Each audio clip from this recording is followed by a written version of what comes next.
Hello. Mike. Hello, Mike. Morning, everybody. Sorry, Mike wasn't working for some reason. How's everybody doing? Morning, John. Morning, Stevie. Morning, Diamond. Morning, Eric. Morning, Anna. Morning, David. Morning, Jacob. Happy Pi Day. What's Pi Day? 3.14. Morning, Michael. How are we all doing? I'm in pain this morning. Good morning, 3.14. Yeah. Oh, 14th of March. Yes, sorry. Get it. Happy Pi Day. It's very early. Too early for that. Let's kick off with liking the stream. That's a good idea. Come on, everybody, hit the thumbs up button. Let's see how many people we can get in here today. Get it up that algorithm. I'm in pain today. Morning, Big Papa. So for those of you who don't know, I had a trapped nerve in my arm and I haven't been able to exercise for 6 weeks. And I went back to spinning, which is what I do 8 times a week normally, on Monday. So I do this. I've got it all. Look, this is what I do. That's me. It's not really. So that's what I normally do. My doctor's basically told me to vary my exercise. So this is what I did last night.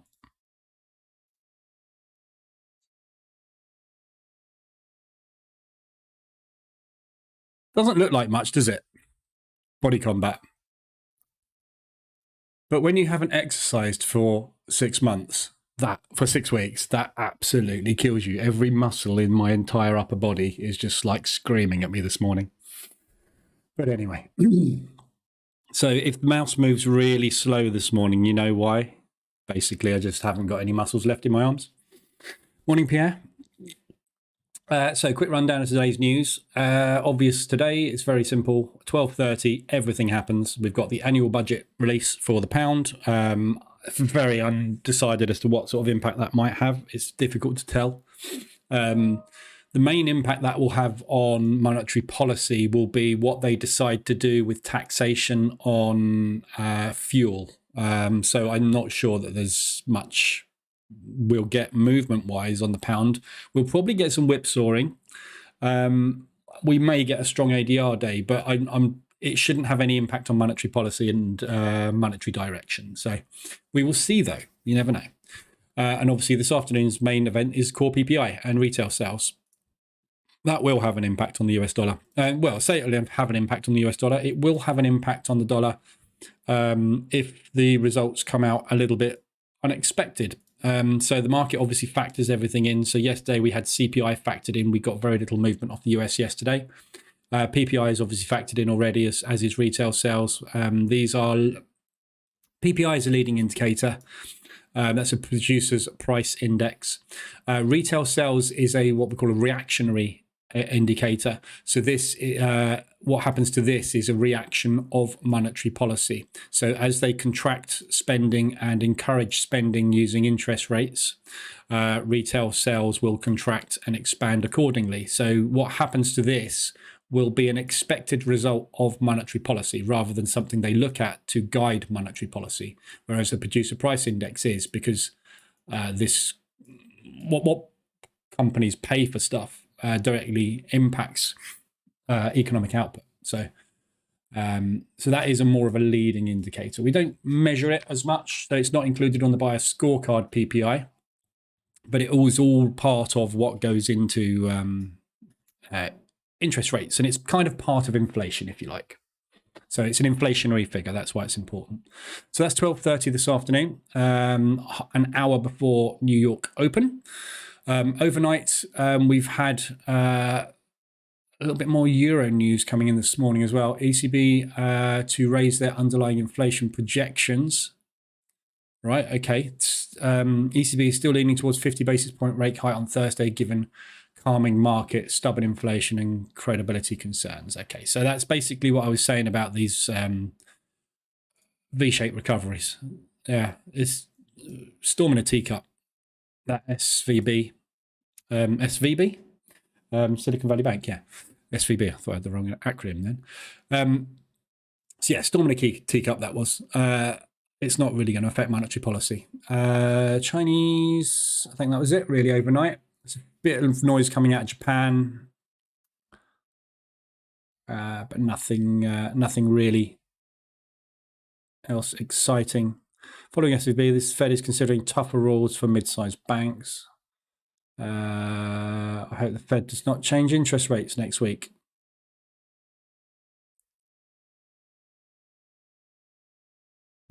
Interesting. So there is a big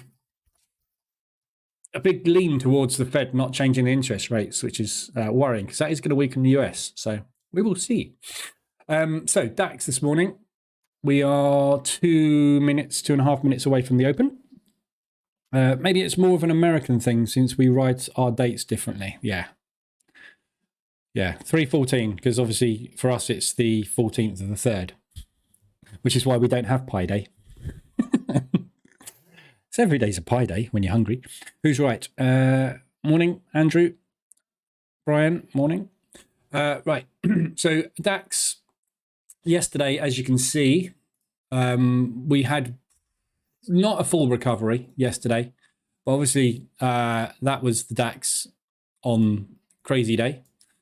We've recovered quite a lot of that. 50% of that move was recovered yesterday.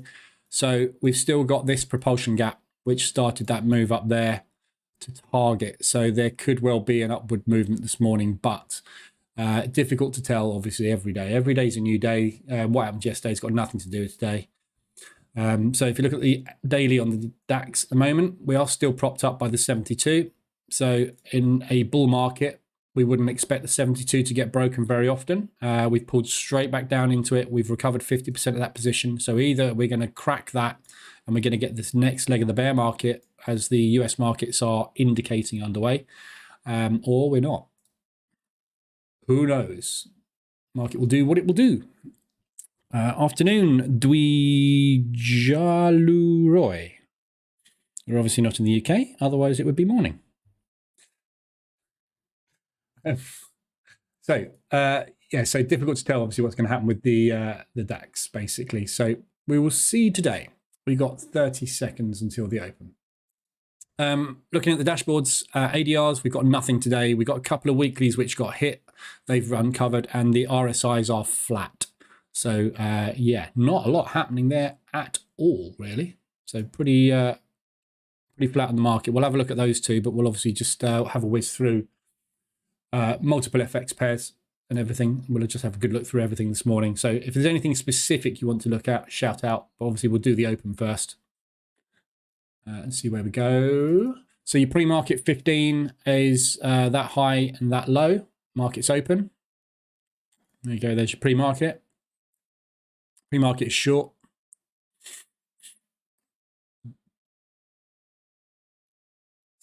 Afternoon, Kibria. Morning, Kibria, even. Good afternoon, good morning, and good night.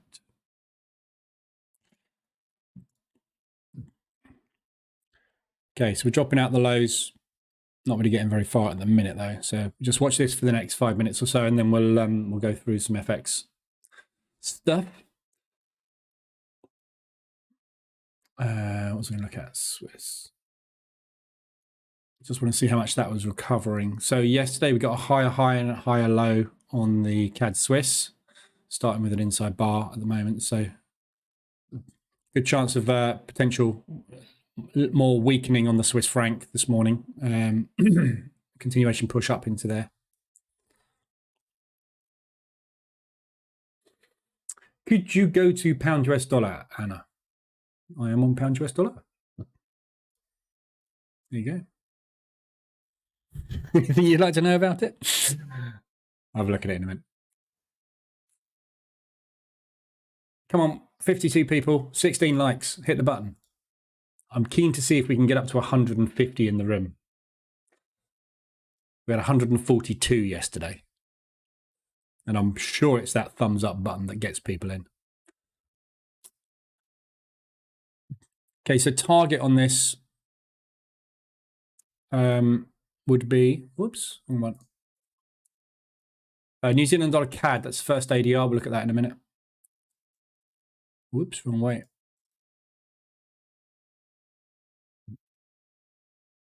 So target short is there. That's what I target anyway, 1.5 hour on the pre-market.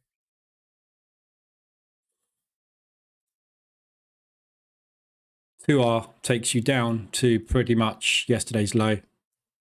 Actually, that's not yesterday's low. That's a pullback, isn't it? It's not yesterday's low at all.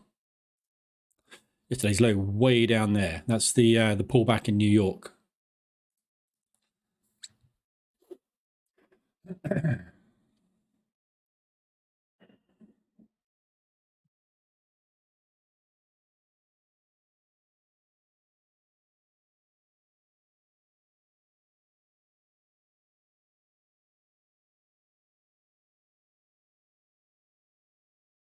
Come on.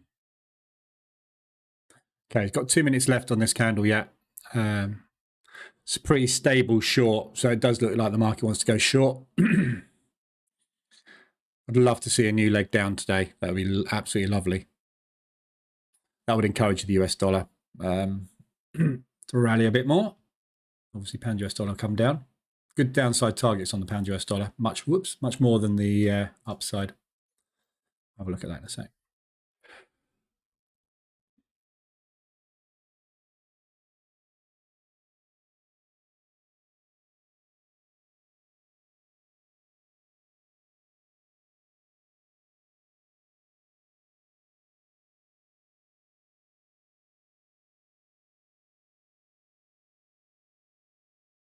Okay, so that's 1.5 hour target. Just leave that in there. So we'll have a look at the pound US dollar while we're waiting for that. So at the moment, there's no extensions on this. We're just coming out of a 4-hour extension. All we've done is going into an accumulation, basically. So the US dollar has sat sideways for a few days now, since we had the push, basically. So for a day, really, day and a bit. So today, potentially, we should start to unravel some of this. It's going to take a bit of a strength in the US dollar. So we're really going to be reliant on these the PPI figures today and retail to come out strong. We're forecasting quite a big drop in retail, 2.4% decrease in the retail core retail figures. So if that comes out as anything above zero, so no contraction in retail sales, then we should get a good strong move. PPI will quite often come out within a percentile. So we had a 0.2 percentile change for the last two positives we've had. There's a 0.3 drop there as expected, 0.1, 0.2 down, 0.1 down, 0.1 down, 0.2 down. So it's always 0.2s, 0.1s, as expected. So you get the odd crazy one in there where we get a massive increase. But most of the time, it's usually within a percentile. So anything that comes out as a 0.5 or higher will be bullish US. Obviously, as usual, anything we see coming out here that is green will tend to be good for the currency typically. So if that happens, obviously we've got a strength in the US dollar forecast. There's your 5-minute opening range in, which will obviously bring the pound US dollar down. The accumulation here we had, so we had this big drop, accumulated, broke, and then we had another accumulation, break, and we slammed up through these highs, stopped for a little bit, slammed through these highs, stopping. That's where I'd expect us to head next. So big 175 ADR move to the downside. But obviously what we've done is break a resistance. So this is either a false breakout, i.e. a price discovery move, or it is going to be the start of a test of those highs. So this is the new balance, and now we're going to do price discovery to the upside. So there's a lot more chance of a profit take move than there is of a continuation, just because the market tends to move in waves, tends to move in market structure. So you'd be looking for a drop, but you've got that level there in the way. So one or two things I suspect happening if we go for a downside movement today, i.e. we get positive US figures, is either a pullback into support, this level here. Yeah, so it's previous support, turned resistance, and then we turn back into support, resistance rather. And we would expect it to turn back into support again, because we're sort of range bound at the moment, aren't we? So if the figures come out as negative, we're going to get a push, and obviously we'll be pushing up and testing ADR, which will be up at the highs here somewhere, which is this previous support. And then obviously we'll get a bounce off of that. So those are your two forecasts for that today. It's extended on the hourly, or just coming out of extension, sorry, on the 4 hour. So you would have got into this on pretty much somewhere in there. You would have taken an initial position, second position somewhere up there if you're position trading. Half an ADR on this is 62 pips. So if you got in somewhere in there, you've got a 100 pip move to the upside, which is just under an ADR. So you should be in really two positions on this at the moment if you started shorting it on the 4 hour RSI extension. If you didn't get in until we got extended over 75, you only got in on this sort of yesterday, day before, on lower time frame. Actually, no, it was yesterday, wasn't it? So you would have got in on a reverse alert up here on Monday or somewhere in here yesterday. So it looks good for shorts. Good target there, 175 ADR. So this is on the hourly chart, what you're seeing here, this propulsion gap, this accumulation break. That's that 175 ADR level. That's what I pointed out on the 4 hour, sorry, on the 15-minute chart there. That's what I pointed out on the 4 hour. That's that 175 level there. So that's where I'd be looking to come back down to, ideally, at some point. Pushing out the 5-minute lows, 5-minute opening range lows on the DAX.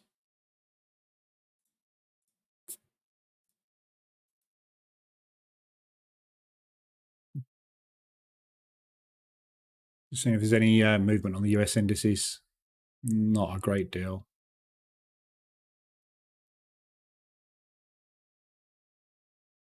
I'm just curious to see if we get some downward movement started on the US indices, because if you look at the US,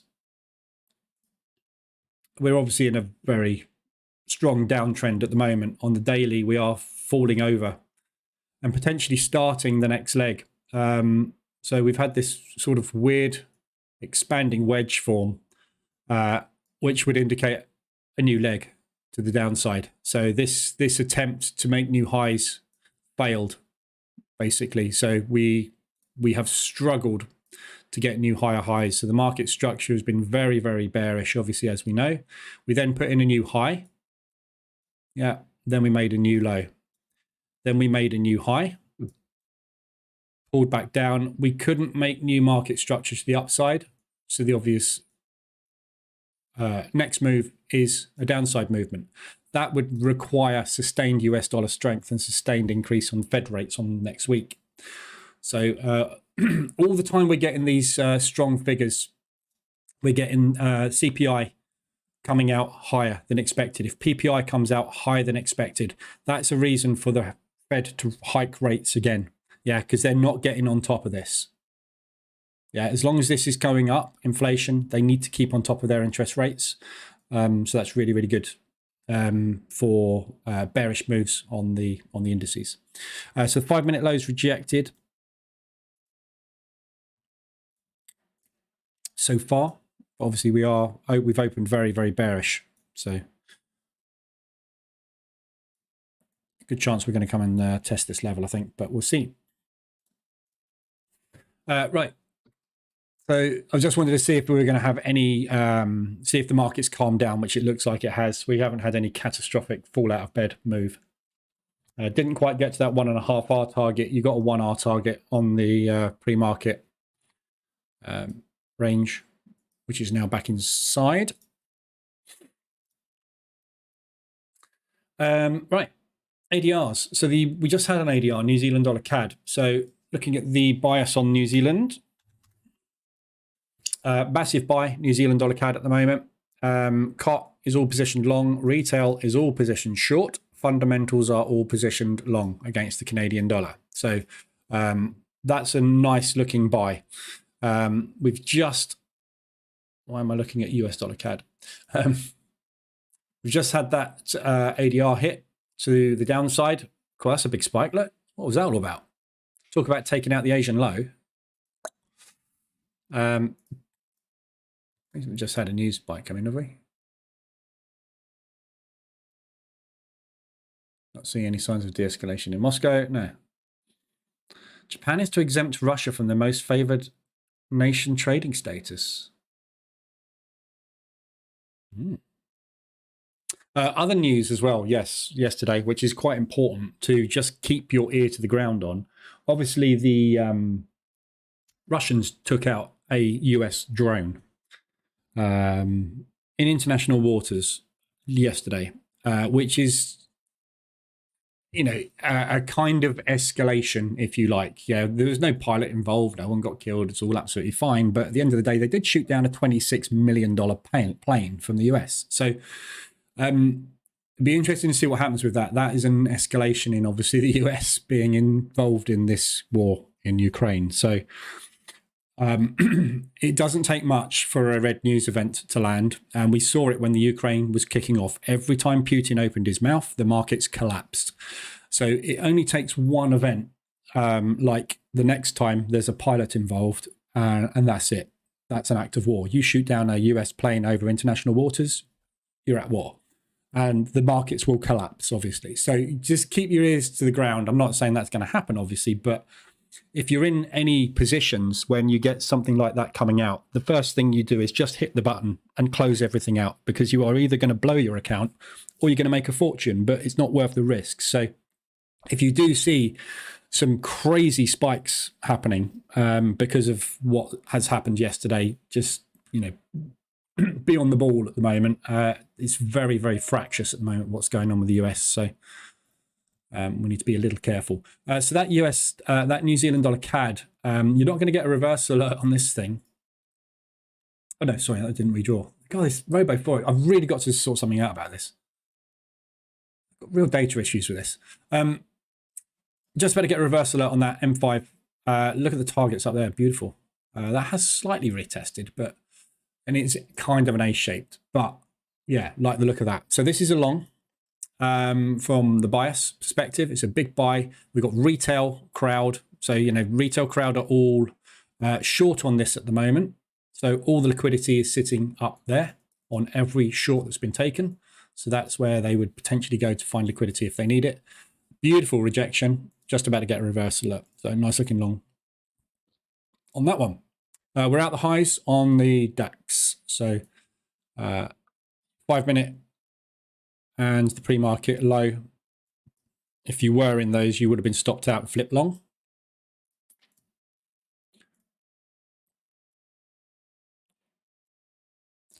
Your 5 minute target, pre-market, sorry, target is up there.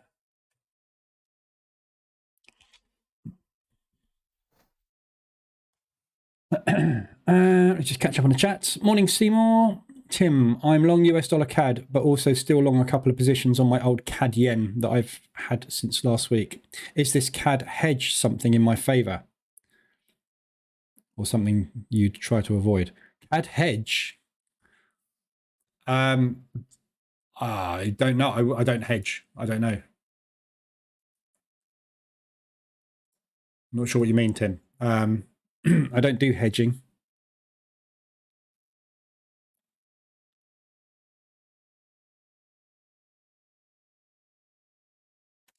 PubSwat. Is there a reason why the market is so bumpy?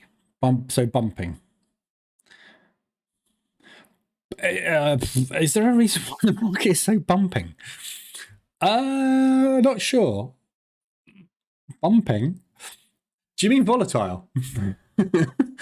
Yeah. Do you mean why the hell has that collapsed and why is it all completely undone? Yeah, that's because of the SVB. The Silicon Valley Bank went bankrupt last week.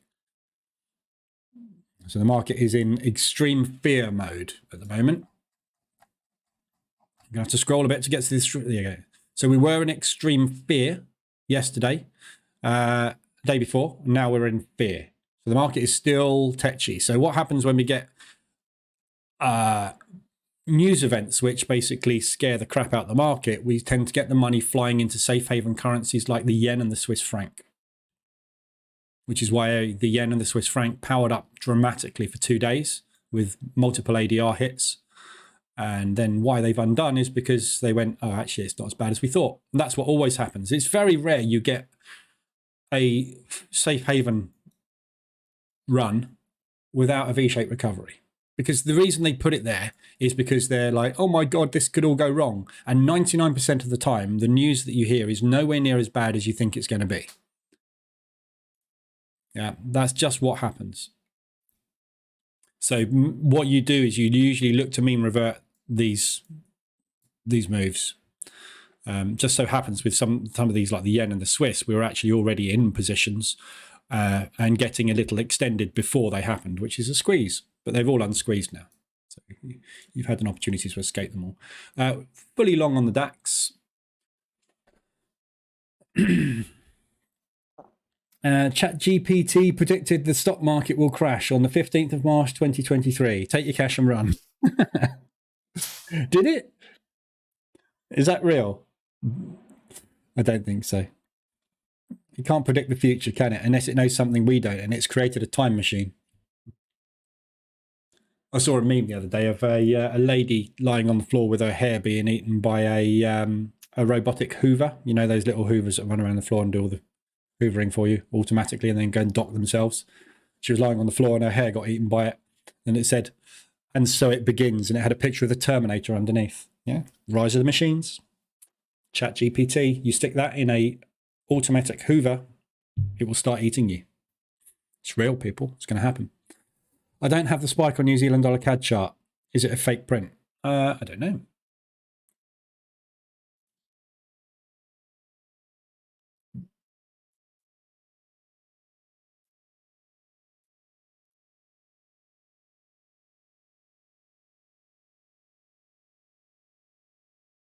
Let me check my my Forex funds. New Zealand dollar CAD.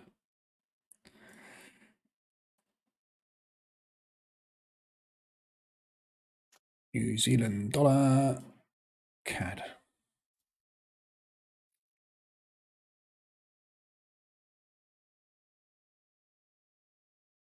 Yeah, no, I haven't got it. My New Zealand dollar CAD candle back then was that 504 ago. Yeah, no, my candle on New Zealand dollar CAD was 40 pips. 151. Yeah, I mean, this is Robo Forex.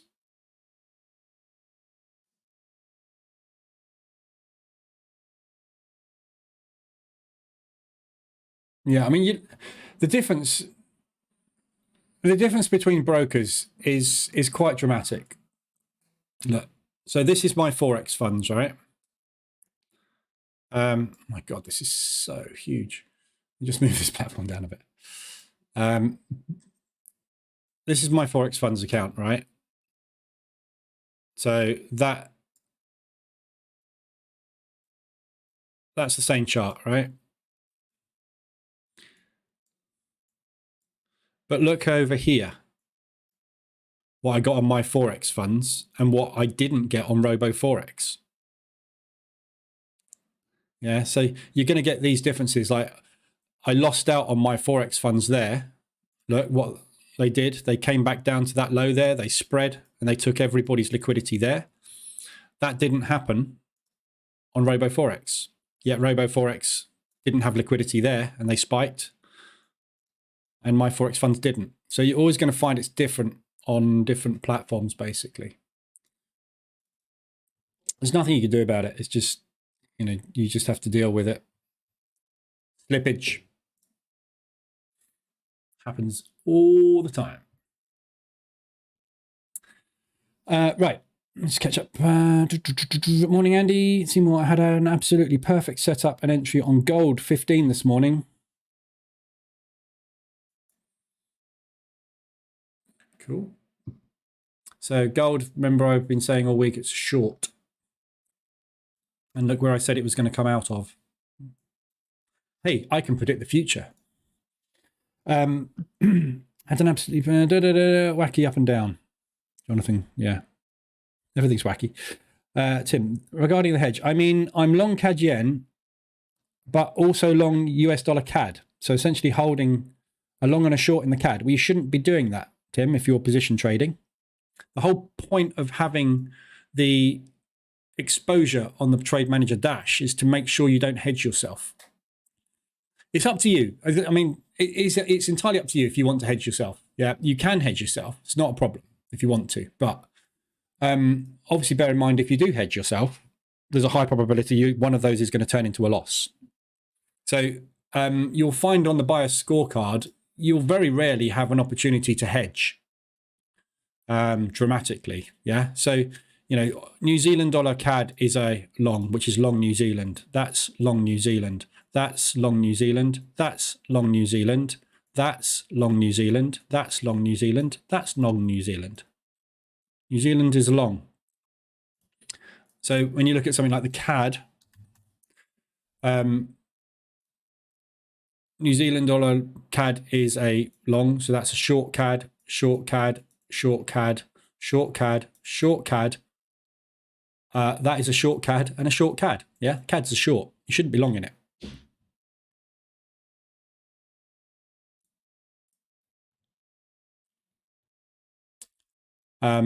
But if you do hedge yourself, all you've just got to prepare yourself for is obviously that one of them is going to work and one of them typically won't when the CAD moves.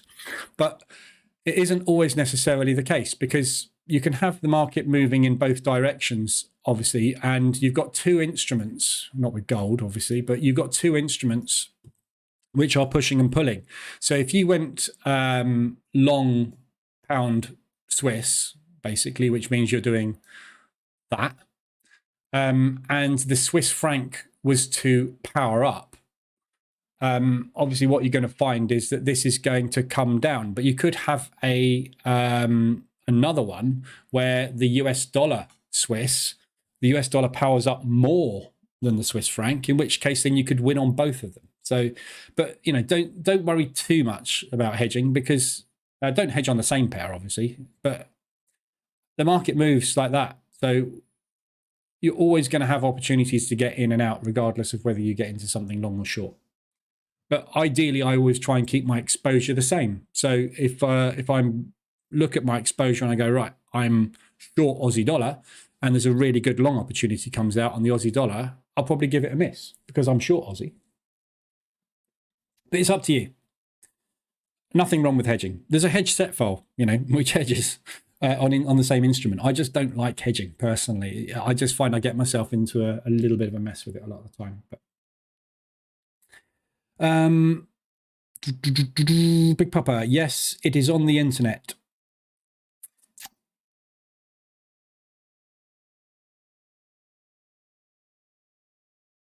Oh, about GPT predicting the stock market crash on the 15th of March 2023. Really? Okay. And what does it base that on? I'll tell you what it bases it on. The fact that Russia accidentally crashed into and took out a US drone yesterday, and now today the US is going to fly some real jets over there, and there's going to be a little bit of a fight. There's going to be a world war breakout, and the stock market's going to crash. That's probably why it predicted it. Morning, Andres. ChatGPT data set cut off in 2021. Does not see the current data. There you go. There you go. How does it know? Actually, there's a new ChatGPT 4 came out yesterday. I got an email about it. There's a new version 4 came out which uses up-to-date data, and its algorithm is much better.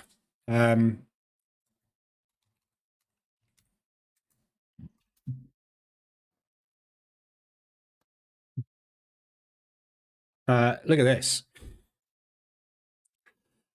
The bar exam, right? Remember last time ChatGPT passed the bar exam. Now it's in the 90th percentile. It's in the top 10 people in the entire universe passing the bar exam, and it's not even a person. Biology Olympiad. These are incredibly difficult exams, basically. 31st, 99th percentile. It's like 1% of the population is better. Yeah, so this new one is pretty impressive, the new algorithm. It's massively, it's just so much more intelligent. So, you know, things are changing. The world is changing. The DAX this morning is completely whipsawing. Your 15-minute opening range long is tanking. This thing's schizophrenic this morning, that. Depending on how you got your trailers set, you've either double stop out or half risk or something stopped out, but it's not looking like it's making any money this morning. Sideways. How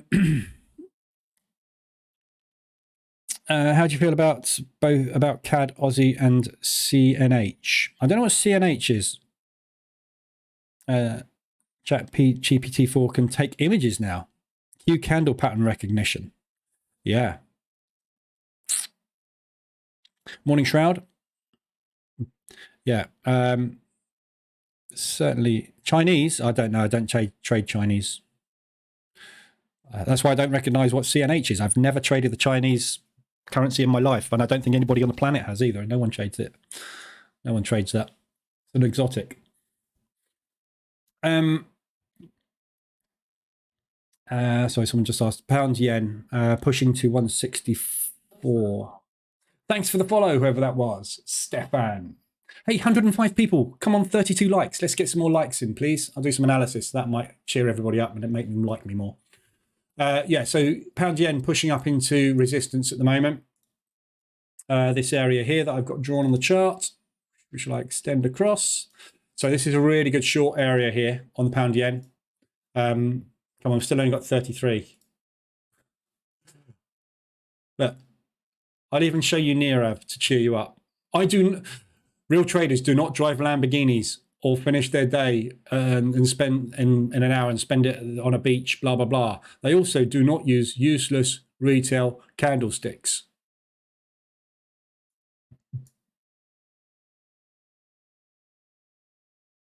This is complete nonsense.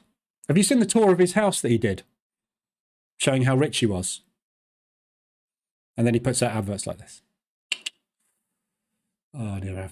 Come on, I want to see the useless retail candlesticks. There they are. Oh, I can't be bothered. It's taking too long. You're taking too long today, Nirav. That advert's way too long, mate. 43 likes, that's better. Oh, that's the wrong one, sorry. Pound yen. So yeah, pound yen, this is a really good rejection level. All the yens, if you look at them on here, are mostly longs based on interest rates, because obviously it's negative interest rates in the yen and it has been for years, but pound yen is a negative, it's a short. At the moment, there's no bias either direction. You've got a little bit of bias on the long side for the pound yen with retail because they're shorting it at the moment, but only slightly. So I like this. I like the pound short, especially today because we've got the budget. So we've taken out yesterday's high. We're up at last week's high now. So if we're either going to get a rejection out of here because they're going to start selling it from here, selling those limit orders, which looks like it's happening this morning, or we're going to get a push outside to take liquidity from there, if there is any. So with what's happened, this move is all off the back of the SVB collapse. So this is not a speculative move. Therefore, I wouldn't expect there to be an awful lot of liquidity sitting there. This was a run for safe havens, which is now a run out of. We're back to square one where we were before. And where we were before was taking those highs ready for a drop, I thought. But obviously that happened on the SVB anyway. So I kind of like it. The thing that is worrying me is this big propulsion gap. The fact that we are running to that propulsion gap and we are so close to it makes me think that they may well just come back up and retest this. So it's either going to go from here. And if it does go from here, yeah, it could be a nice short. You could get an ADR. So we're going to get a pullback on that move and then push back up. Yeah, either way, I think this is a nice area to short it. The other option is obviously the yen powers up based on weak US dollar. And this pumps down anyway. And obviously this could tank on the budget today. So there's so many reasons to go short on the pound yen at the moment. You've had your 15-minute reverse. Oh, no, you haven't. You're just about to get your 15-minute reversal. I thought we'd already had one this morning. No, we hadn't. 5-minute we must have. Yeah, there was a 5-minute reversal alert this morning there. And obviously then we've pushed up again. So you're about to get the 5, you're about to get the 15 out of that area. So really nice looking short opportunity there. Target on it, obviously there's no targets on the way down because it's been really orderly all the way up. So there's no propulsion gap targets. So, you know, target whatever you want, quarter of an ADR, ADR, half an ADR, whatever you want to target, whatever floats your boat. But some kind of pullback potentially for a rally, don't forget. So I wouldn't get too greedy on it just in case we are coming back up into that propulsion at the highs. Yeah. So that's potentially where I think we may be heading on that one. So that's the only ADR we've had so far today there. And that's basically not sure if it is or isn't New Zealand dollar CAD because it all depends on your broker. But my broker has spiked it. So I would say probably scrap that. Ignore that. That's not an ADR. It's not far off though, is it? So the weeklies, CAD yen is our weekly at the moment. It's the first weekly hit. We had this yesterday. So this is a hit from the low to the high, 275 pips to the upside. Average weekly range on this is 269. We got a very nice pullback from that yesterday, but that was really off of this level here. We're pushing up at the moment. Looks like we're going to take out yesterday's high. These obviously 150s is really all we see on those most of the time, unless there's something really fundamental wrong. So there is potential more upside for it. There's other support levels and resistance levels to look at, but this is a very orderly move on the way down, apart from obviously when we've had the SVB incident. So there is this target up there, which just so happens to be somewhere in the region of 150 of its weekly range. It would need to get there today, really, to make it a valid short.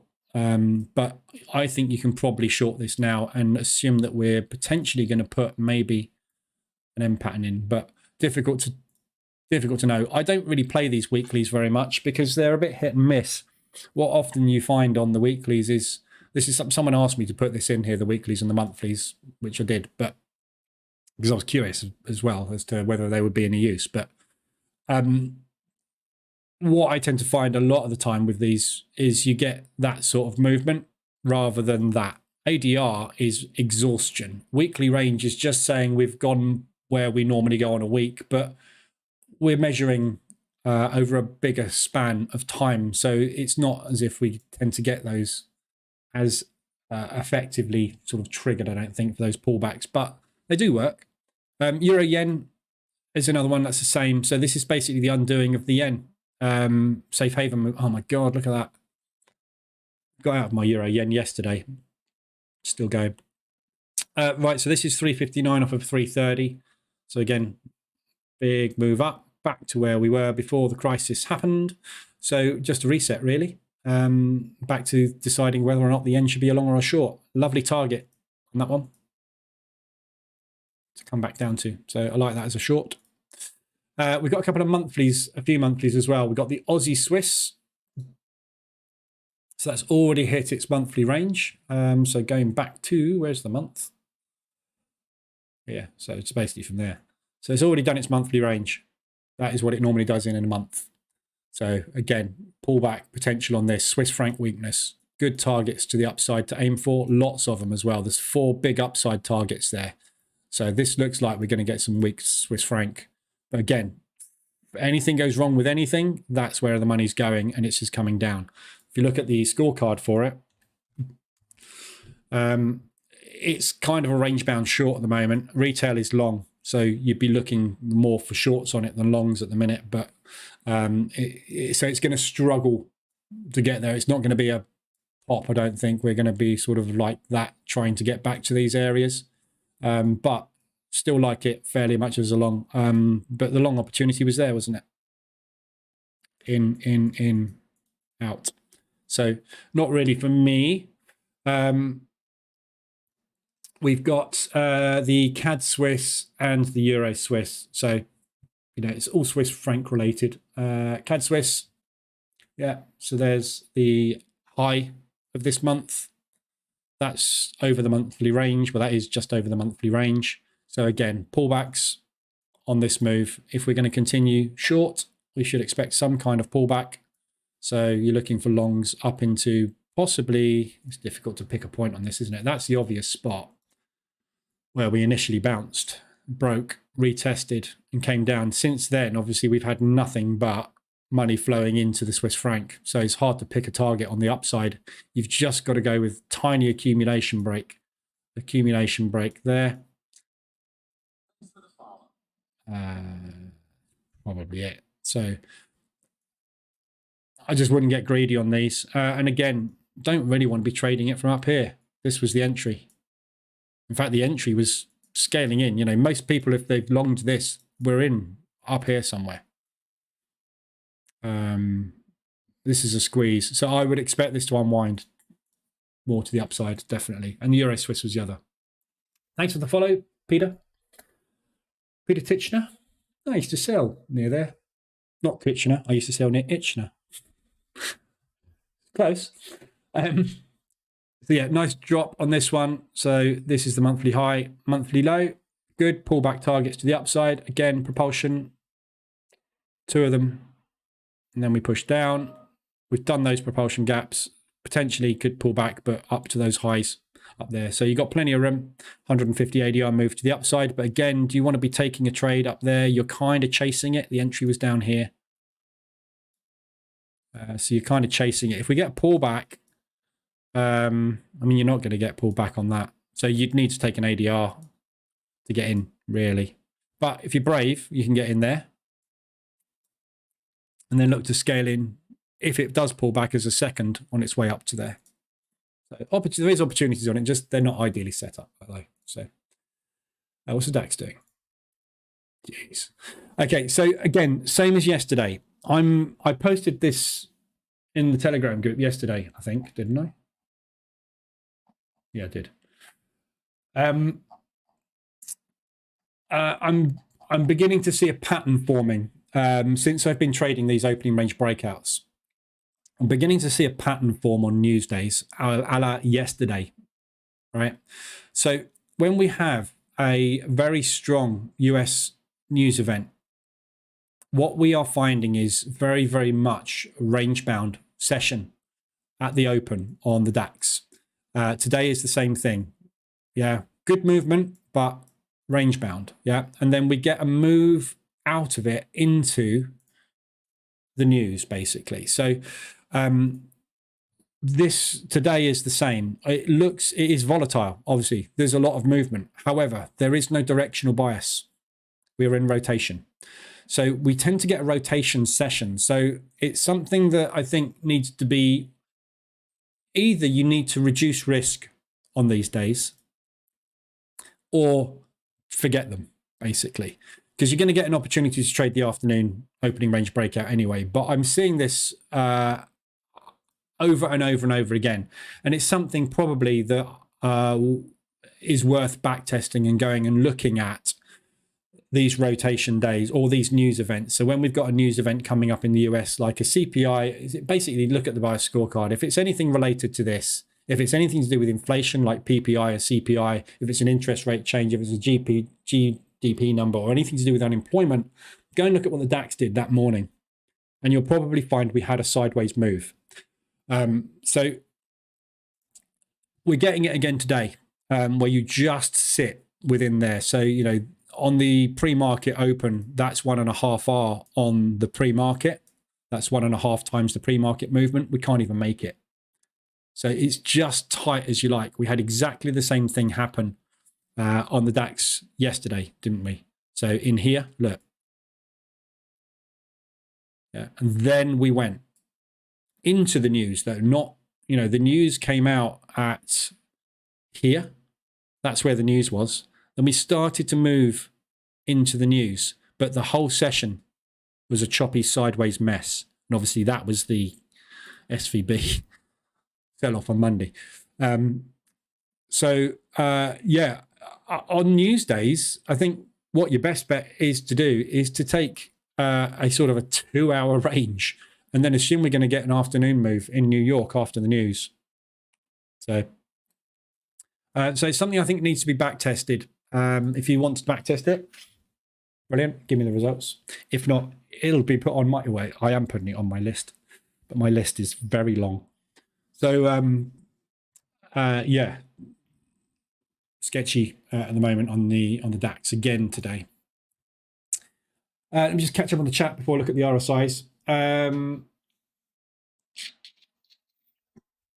ChatGPT, connect images. ChatGPT for any good at fingers? I don't know. I'm not sure. I'll have to figure that one out. Have I still got my John Wick fingers? Did I keep him? Oh, I don't think I did keep John Wick fingers. No. Brian's got John Wick fingers. Normal John Wick. I shouldn't really get him out today because it's not actually that wicky today, is it? It's not John Wick today.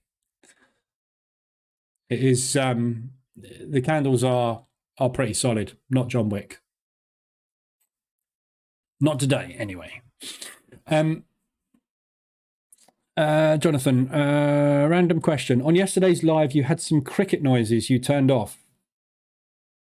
Did I hear that correctly? Yeah. So that's the that's Tick Strike, which is basically a piece of software that is sold by Financial Juice. So this is the free version, but you can buy Tick Strike. Tick Strike's $99. Used to be. Still is. $99 a month. And basically what Tick Strike does is it replicates the pit.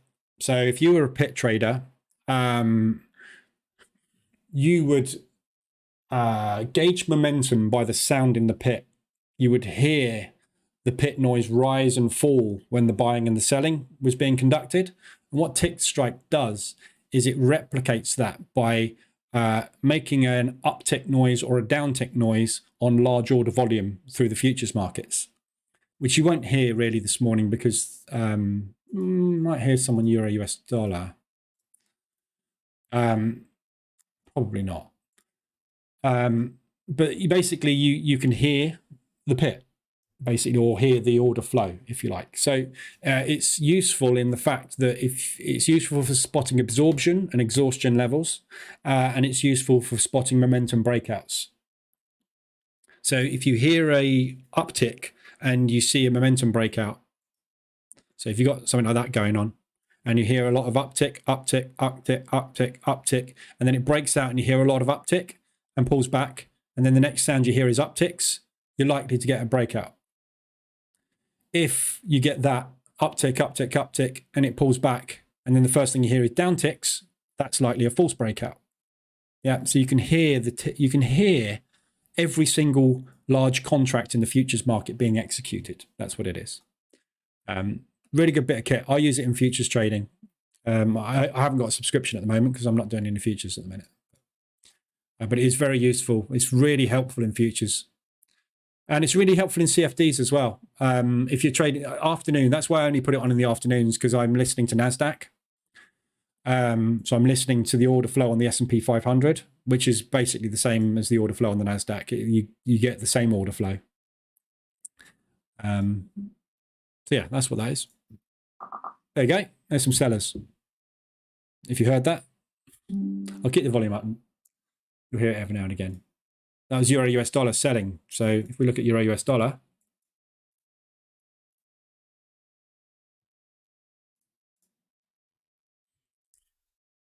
there's not a lot of it. There you go. Buyers coming in, pushing up. Yeah. So if you hear this continuously going tick, tick, tick, tick, tick, tick, tick, tick, tick, tick, that's an uptick. And the lower sound is a downtick. Yeah. So if you hear that happening, and you don't see this moving anywhere, it means that the sellers are absorbing all the buyers' orders. And at that point, you typically get a flush to the downside. And in futures, because in futures, you are literally trading within a candlestick. You're trading ticks, and every tick is worth $5 or $10, right? So if you hear absorption, you only need one candle to make $1,000, which is why tick strike is so important for listening to absorption levels. We did this. If you go and watch yesterday's live room, I showed an absorption actually happening on the NASDAQ.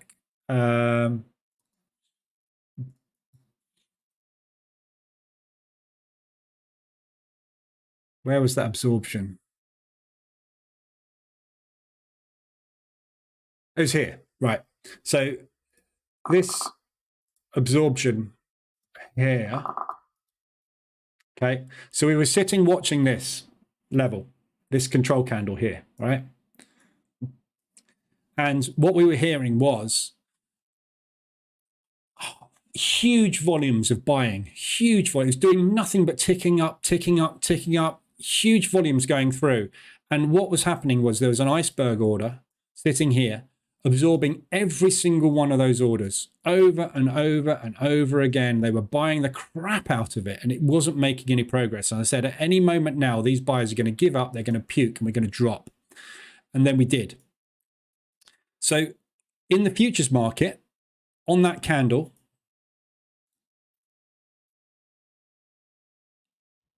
that's about $3,000 move, $3,000 move. Yeah. Depending on the size of the futures contracts you're trading.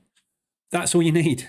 You only need one of those in a day. So if you can spot absorption really well, that's all you need, one candle.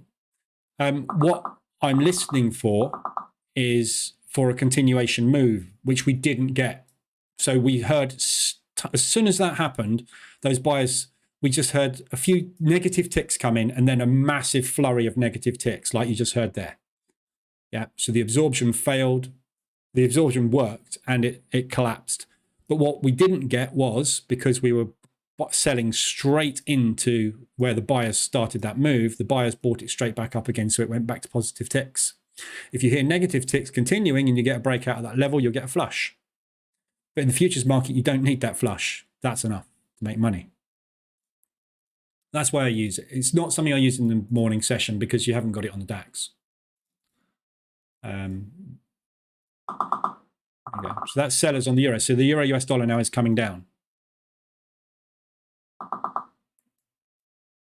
Yeah. So what you're just hearing these orders being executed in the futures market. That's what you're hearing. That's all it is. Very, very simple. But you can't just go, oh, there's a negative tick, sell it, because the next ticks could be positive. So you'll be going, oh, I've just heard a load of negative ticks, hit the sell button. Well, you've missed the move. The negative ticks have moved it down. Yeah, so it doesn't help you in predicting any future market movement at all. When you hear the noise, you need to hear the noise and see what the market is not doing. That's the key to using something like tick strike. Is I'm hearing a load of selling, but we ain't going down. Why not? Well, because there's way more buyers than sellers. So if they're selling the crap out of something and it isn't going anywhere, the chances are in a minute we're going to pop that way, aren't we? That's how you use it. And you can use it. Tick strike's got all here you go. So tick strike's got all the FX pairs as well. But I mean, if you were listening, if you were to listen to all of these FX pairs on tick strike, it would be an absolute mess. You wouldn't understand anything. You trade one instrument with it. Yeah. So again, euro's being sold off hard at the minute. So yeah, so it's you know, don't think you've found the holy grail in tick strike. It is very difficult to use, but amazing for futures. Really good for futures. I wouldn't really trade without it in futures. It's just awesome bit of kit. Stevie, if you get a monthly AMR hit to 150 early in the month, then that's a great counter trade. Yeah. Yeah, so with the ADR dashboard, what I'm looking for with these AWRs and AMRs is big hits early. So Wednesday, 175 ADR. That's a really good mean reversion. If that thing's moved 170, 150, 175 ADR by a Wednesday, we'll usually get the midweek reversal start to play out. a pullback, a profit take. It's exhausted. Same with the monthlies. If we're sitting somewhere up here, middle of the month, like now, then yeah. But at the moment, the reason we haven't got much going on here is because we've had those V-shaped recoveries off the back of the SVB move. So, you know, and as I say, all the RSIs have all played out. Like Euro Yen, we've got a Euro Yen 1 hour RSI extension at the moment. So that's a good short opportunity. Back down into there. We've already looked at this one, haven't we?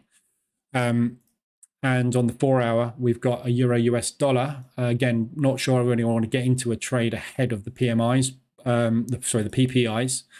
But on the 4 hour, that is extended, but only just. Yeah, so these are all only just extended now.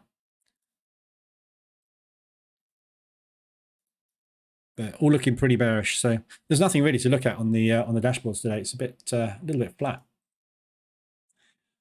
DAX looks like it wants to have another go at going to the downside. There we go. So we're breaking out again to the downside. So we might get a flush today. Just very erratic action. So market structure is actually bearish, but so unbelievably range-bound bearish. It's not even funny, is it? There's Mr. Wick, look. Missed that. So there's a beautiful tweezer tops for those that don't know much about candlestick patterns. That's what we call a tweezer top. Got two shooting stars with equal highs. Massive bear signal. As you can see, obviously. Doesn't take a rocket scientist to work that one out. Again, all candlesticks are indicative of a price action, isn't it? So buyers have tried to buy it. Sellers have gone, nah. Buyers went, yeah, we definitely want to buy it. And they've gone, no, we're much stronger than you. And they've gone, all right, you are. They sell.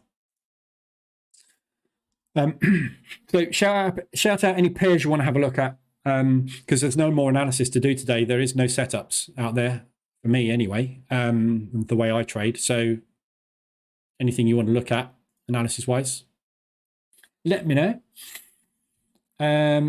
Diamond, or trade the range on news days, sell from the high and buy from the low. Yeah, so obviously that is another good. There's the low, but that's 1.5 hour off of the pre-market. So if you've got retests on the pre-market set, you've had 2 stop outs, and that is a TP. So the pre-market set file, if you are taking additional trades, you're in short again and you've hit TP. So you are still down on the day at the moment. If you're in the 5 minute or the 15 minute, you've got 1 stop out and you are now short. So if this now flushes out the lows, obviously you will make money today, but I'm not holding out too much hope for a flush today, to be honest, but we'll see. It may happen. It would be nice. Yeah, so these types of days, trouble is you've got to wait a good half an hour or so for a range to establish, really. But you would buy, I would say, wait for the 15-minute range to establish on these types of days. And then like here, right now, this is a buy right now. Buy the 15-minute range low, sell somewhere around the 15-minute range high when you see some kind of selling starting to come in. Yeah, that would be the play on a news day, wouldn't it? Just got back from the gym. What did I miss? Not a lot, really. There's not a lot going on. Jonathan, oh my God, no way. I thought it was some soothing background music you were playing. Yeah. It's not very soothing. There's a guy in here called Brian. I don't think he's in here today. But he had a dog, unfortunately, which passed away, I think. Oh, no, Brian is in here, aren't you, Brian? I saw you up there. And used to drive the dog nuts. My dog, however, I think, actually, to be honest, my dog probably runs downstairs when it's on. My dog doesn't like being up in the office. I make too much noise. Got a cockapoo. If you drop a pin, she'll wake up. So she never sleeps. She literally fades in and out of consciousness, I think, because she never sleeps because she's always on edge all the time. The alert noise sounds like the aliens from the movie A Quiet Place. Oh, or clickers from The Last of Us. Scariest thing on telly, clickers. Well, when you're playing the game, they are at night with the lights off and your headphones on. So this is Tick Strike. Do I have to? None of the above.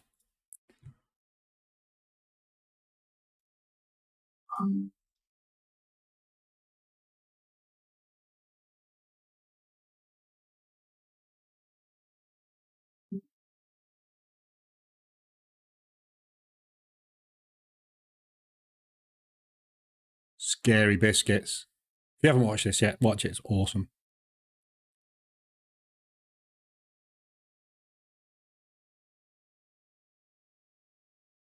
Come on, where's the clicker?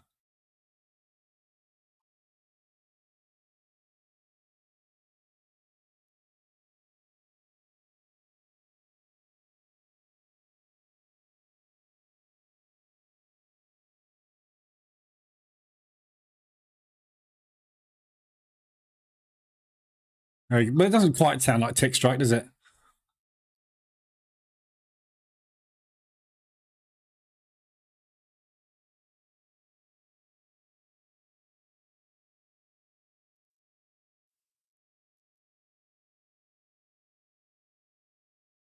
Yeah, it's not quite Tick Strike, is it? In my head, it sounds like Tick Strike, but it doesn't. We'll have a quick look at sentiment as well this morning in a sec. Can we look at pound US dollar? Amazing Supercar Sounds. Good name. I like Amazing Supercar Sounds. I have a supercar. Unfortunately, it has a silencer on it, so it can't make Amazing Supercar Sounds, although it has got a fun button, I call it.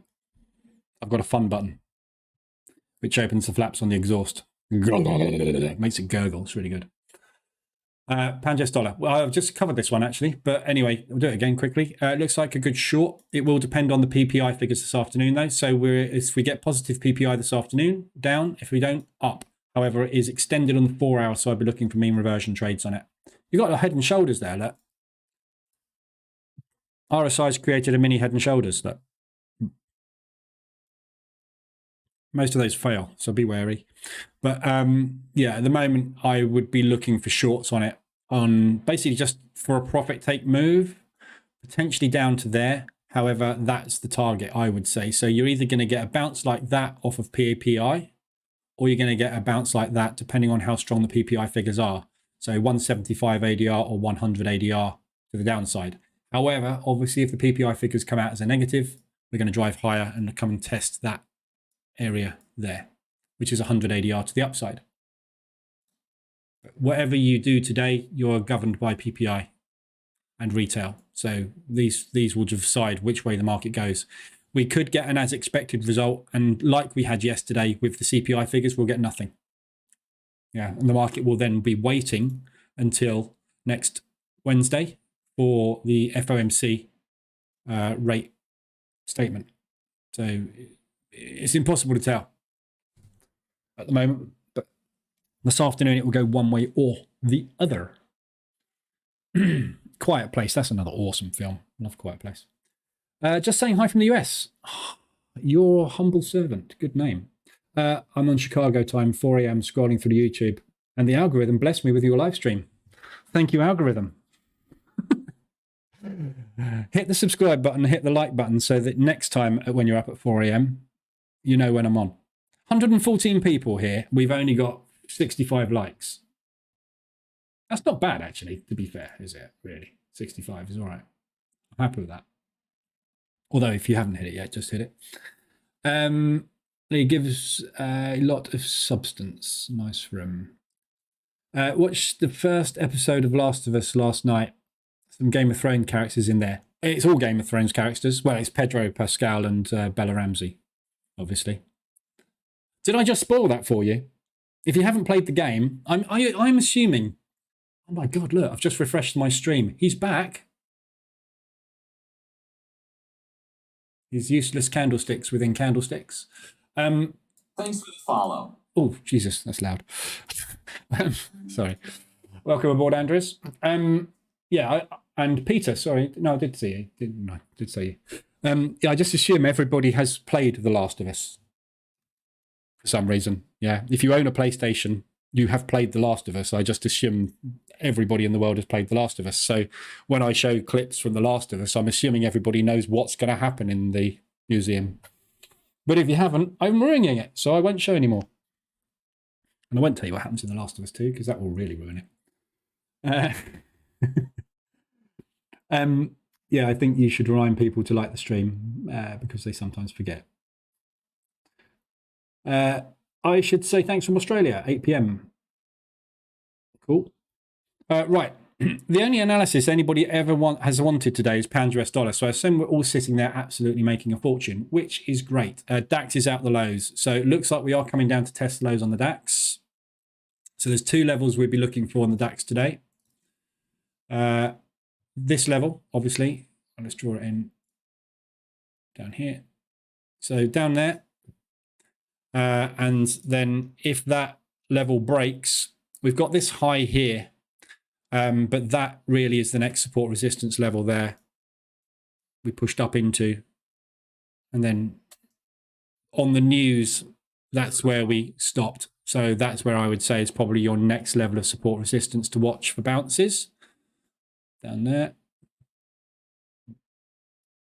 That is obviously assuming we do make a break to the downside. So we've got a propulsion gap test to do first, which obviously gives you market structure to the downside. So yeah, shorts, I would say, on the DAX, but obviously with the PPI, be prepared potentially for that sort of complete rotation this morning and see what happens. But then obviously ADR is your next stop, which is basically pretty much where yesterday's low is down there. So that would be the next target beyond those two if we get down there. So shorts on the DAX at the moment. So looking at the sentiment then, seeing as nobody's got anything they want to look at, which is fine. If you're looking at combined sentiment, the strongest buys and sells for combined sentiment at the moment are long euro yen, euro CAD, and euro odd. So longing everything euro. COT is long on those three. Retail is short on those three. Therefore, you want to be hitting the buy button against retail because they'll be hunting the liquidity of the retail, which will be to the upside. So those three are longs: euro yen, euro CAD, and euro odd. So euro yen, excuse me, it's coming down nicely now. We got these propulsion gaps to the downside. So we got these down here. The euro obviously is likely to push tomorrow. So tomorrow we've got the interest rates for the euro at 115. They're going to give us a 3.5. I'd be very, very, very surprised if Lagarde did not come out with a 3.5. Highly, highly unlikely. And I would not expect anything higher than that. No one's done a 0.75 increase yet. So I don't think that's going to happen. So I'd be looking for longs on the euro.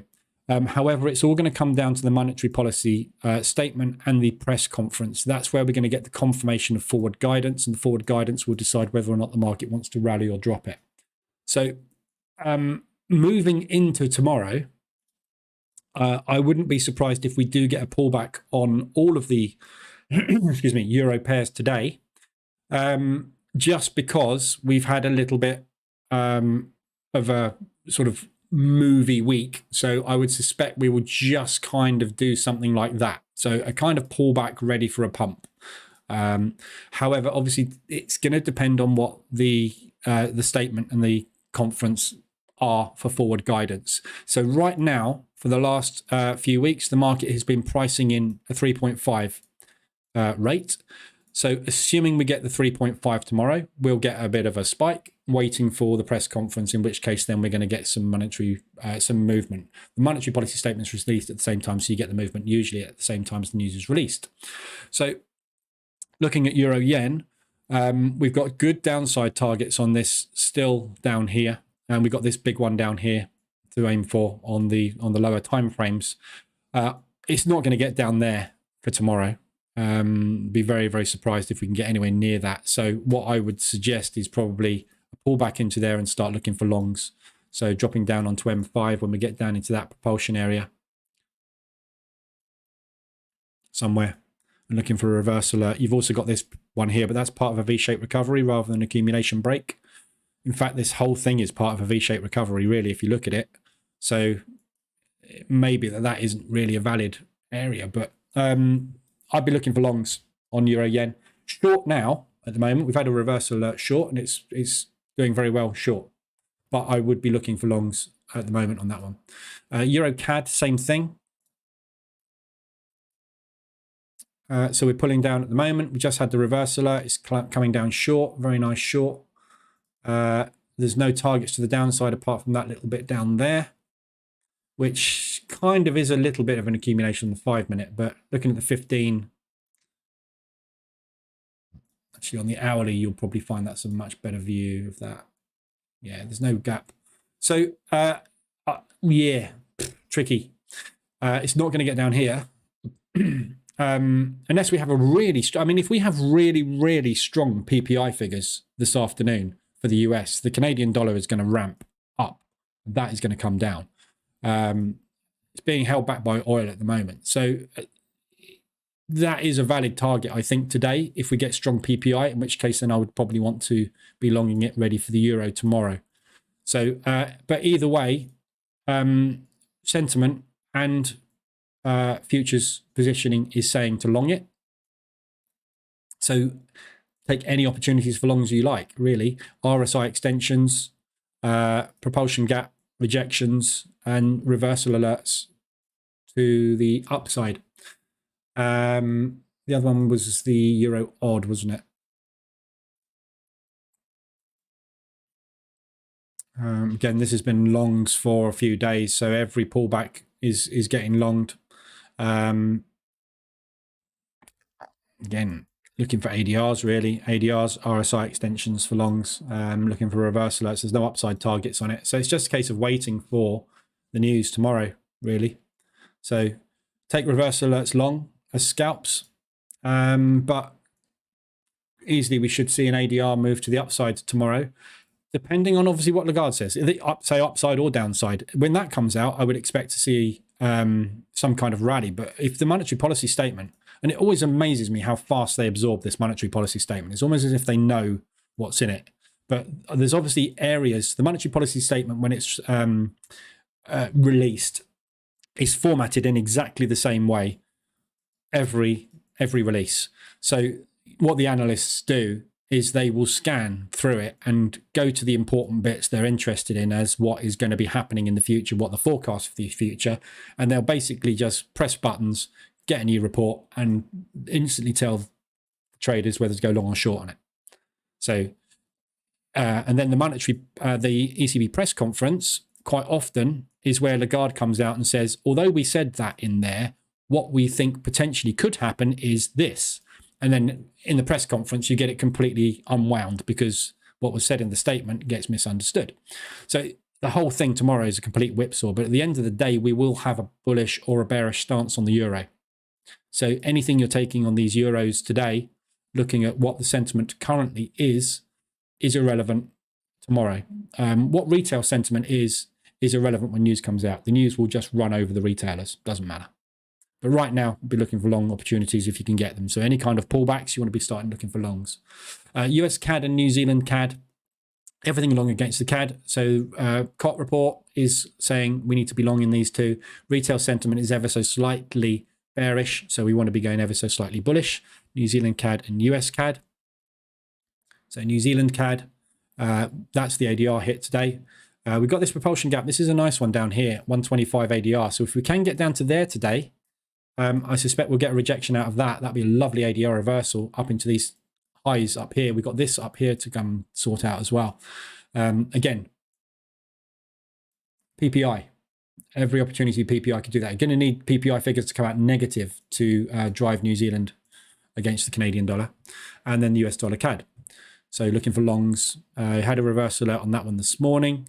However, if they came down and took out yesterday's low, that would be a good opportunity. Look at all the targets to the upside, untested. So looks like good long opportunities. We've also got that gap fill to do up at 175 ADR. So don't know. It depends, doesn't it? PPI. It's all going to be PPI and retail driven this afternoon. So whatever you do, whatever position you take today, this afternoon, it's out of your hands. You're on the train, and the train's either going your way or it's not. You've got no way of getting off. And let's use a stop loss. Aussie dollar, US dollar, and Aussie dollar, New Zealand dollar are the shorts. So spot positioning is short. So the futures market is shorting these at the moment, big boys. Aussie dollar, New Zealand dollar, we've got the retail very strong long, and Aussie US, we've got the retail fairly long. So good opportunities for shorts. Aussie New Zealand and Aussie US. So let's look at those. Aussie New Zealand, this is the stronger short of the two. It's already gone, you've missed it. So the reversal alert was this morning on that one out of this propulsion. Target, you're in. Yeah, you missed it basically. You could get it on a retest. So if we pull back into that propulsion gap and then start to look like we're coming out of it, come back down to there. So you should get could get an ADR on that this afternoon. That has already been tested on the 15. But obviously, as you can see, so this is the 4 hour. This is the pullback short. Market structure, we're looking for 50% retracement and a drop down below those lows. So long term, we're looking for it to come down there. So basically, sell any pops, any 4 hour pops, any hourly pops. If you want to trade 15-minute, you're in already this morning. 5-minute, looking at propulsion gaps to the upside, scalping up into there. Wait for reverse alerts to get in short. And Aussie US, same thing. So the reverse alert was this morning out of propulsion. Straight back up in there and out. That wasn't a very good propulsion. That was a V-shaped recovery. So not great. We've got a gap fill to the downside from Monday still to do. So like that as a short. So yeah, there's your strongest buys and sells based on sentiment.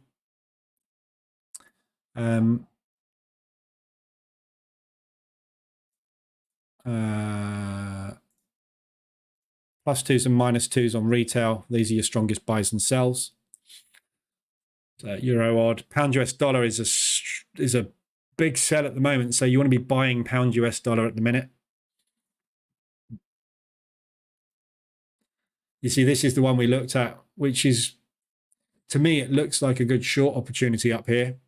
But retail are all short. This is why it's not coming down. All the liquidity is up at the highs still. There's no reason for them to bring this down at the minute. But it doesn't mean retail won't be right at some point. Swiss yen, Euro CAD, all these Swissies, Aussie Swiss, CAD Swiss, US dollar Swiss, Euro Swiss, New Zealand Swiss, Pound Swiss, they are longing the crap out of these still. All of these Swiss francs, they are still long. It's been coming down for ages. They're still long.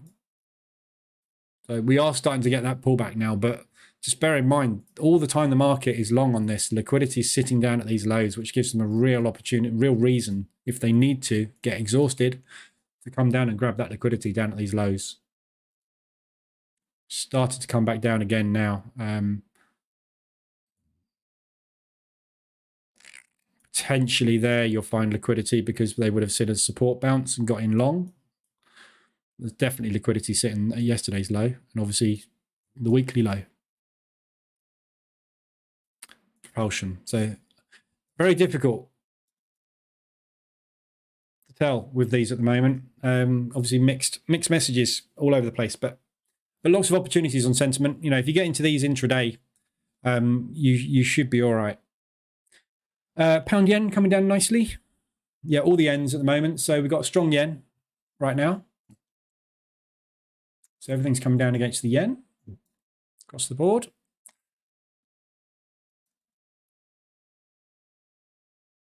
I really like that short. I think I'm on that. Holy crap.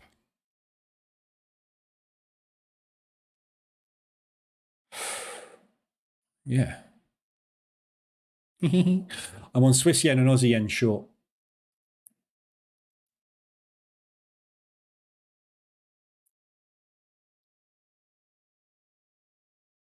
So Swiss and Aussie short. Thank you very much. Look at that. I've got a green P&L, look. No negatives in there at all. Not one negative. Love it. Right. Pound yen now falling out of bed. 163.60 after hitting resistance. Yeah, so there's no downside targets on the hourly on this. There's no propulsion gap targets, I should say, which is what I tend to look for when we're starting to move and I think we are off. I'm looking for propulsion. This one got completed. There is one further down. If you go back out here, so that high got taken out by that.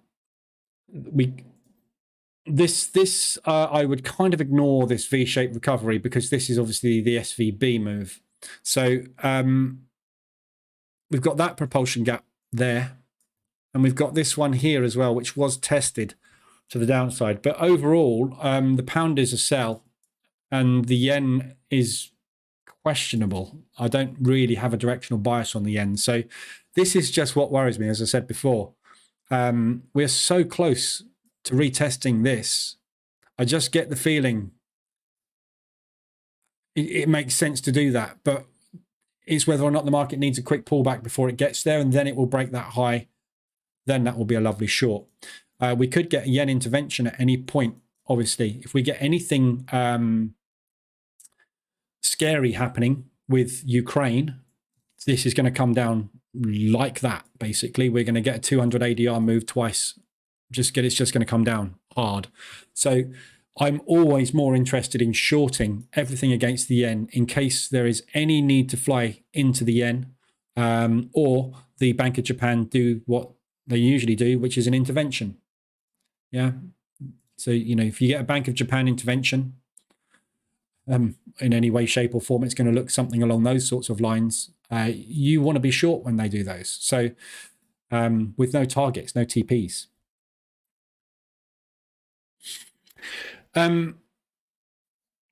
Jacob, for some reason, I've got all FX pairs inactive. I use Axie. Basically, I can trade only the NAS and the DAX and Bitcoin. Do you know what the reason might be? Is it my MT4 or broker issue? That'll be a broker issue. Let me have a look.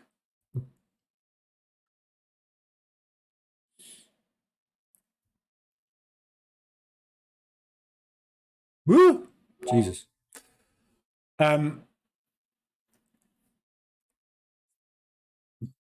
Mine's all live.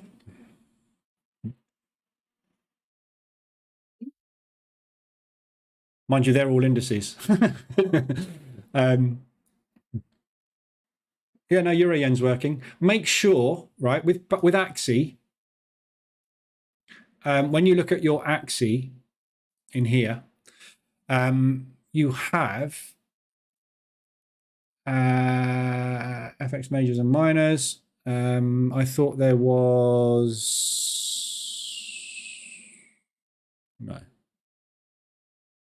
no, it wasn't Axie. It was another broker.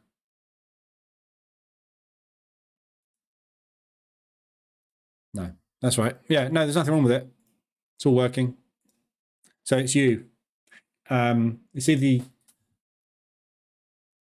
I don't know why you would have one working and not the other. I don't know the honest answer to that one.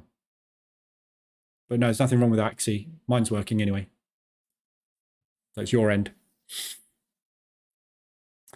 How do you not know what trades you are in? How do you not know what trades you're in? I do know what trades I'm in. I know exactly what trades I'm in. When did I say I didn't know what trades I'm in?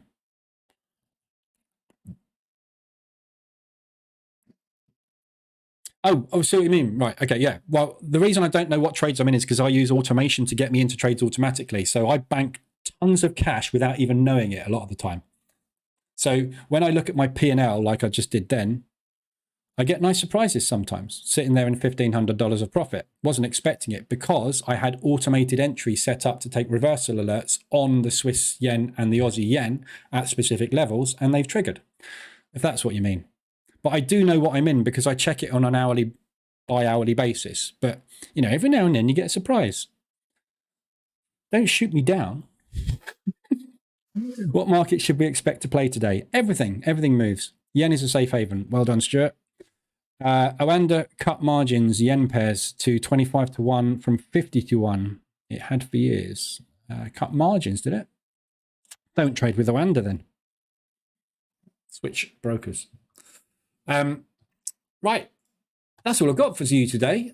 We've broken support on the DAX. Nobody's shouting any FX pairs at me at the moment. We've got 125 people in here with 80 likes. Come on, 100 likes, please, if possible. So the DAX is falling out of bed. So depending on how you've got your EA set up to trade today, pre-market, if you're taking additionals, you're very nicely short. You have stopped out twice on pre-market. 5 minute, you have stopped out once and shorted, and you're very nicely in profit.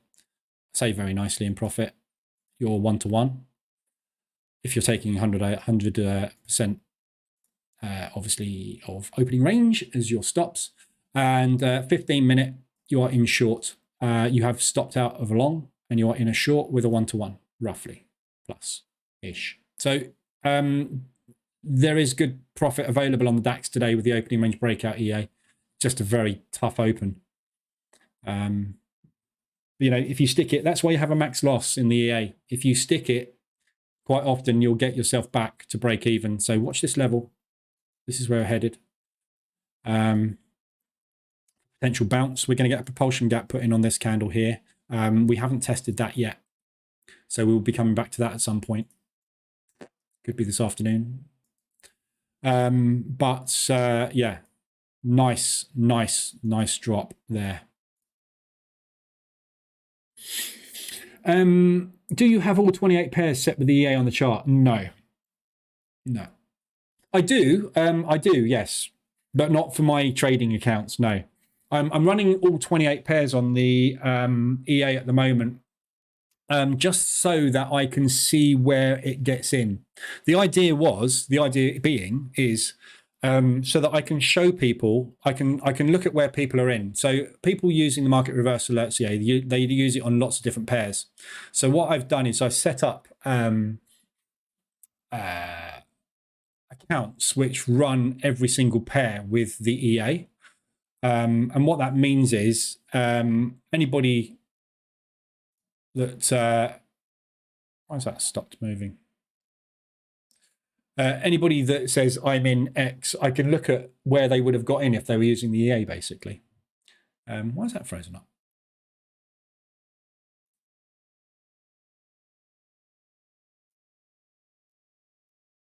There we go.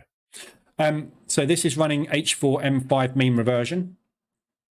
So as you can see, it's in deep on the CAD Swiss at the moment. Well, it's not deep. It's not deep at all, really, but it's got 7 positions on Aussie dollar Swiss. So, you know, these are the squeezes that we've been going through. So I can see if anybody's been taking H4. So because I get a lot of DMs in Telegram, people send me the I'm in this, I'm stuck advice, kind of what we do in the live room, like Tim's been saying to us. He's been in this, there's his average, that sort of thing. So I can help analyze what the best thing to do is. So these EAs basically are set up to take virtually every trade. Obviously, it's doing well. But you obviously would not normally take every single mean reversion trade because you're going to get yourself overexposed like I am on the Swiss here, obviously. But yeah, it helps me to help people when I get analysis, really. So I can say, right, well, if someone comes to me and says, I'm in 10% drawdown on CAD Swiss with the EA, I can say, why are you in 10% drawdown on the CAD Swiss?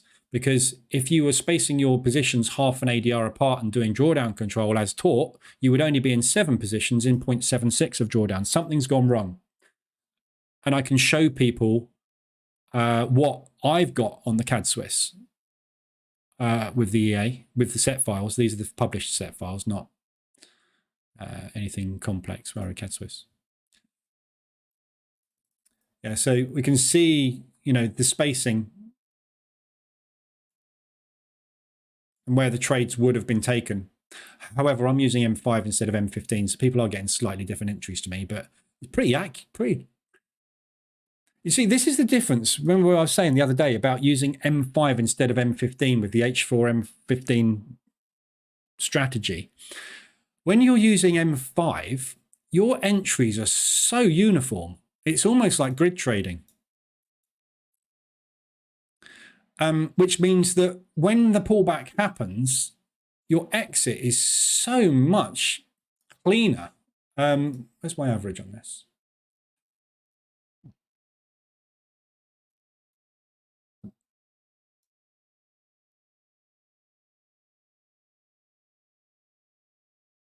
In your own time. See, look, I had an exit on this yesterday, CAD Swiss, and I only needed what's probably an ADR. What's ADR? Once ADR is 60. Well, that's 100, 106. So one and a third ADR. Yeah, so I have got these set up basically just so that I can, I'm kind of using it as a help teaching tool, if you like. But I don't overexpose myself on 28 pairs, no. That's what I use. That's what the dashboard is here for. Not this one, because this is running the sentiment EA. It is just testing. So, but yeah, no, I'm watching this to make sure I don't overexpose myself. That sounds rude, doesn't it? I never expose myself in public.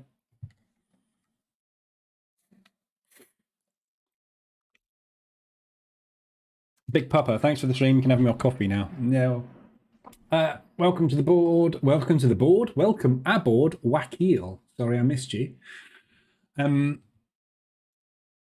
yeah, so I have got obviously the EAs running so that I can see what's going on with all the pairs. Go DAX straight through that support. Not interested in stopping at all. What a beauty.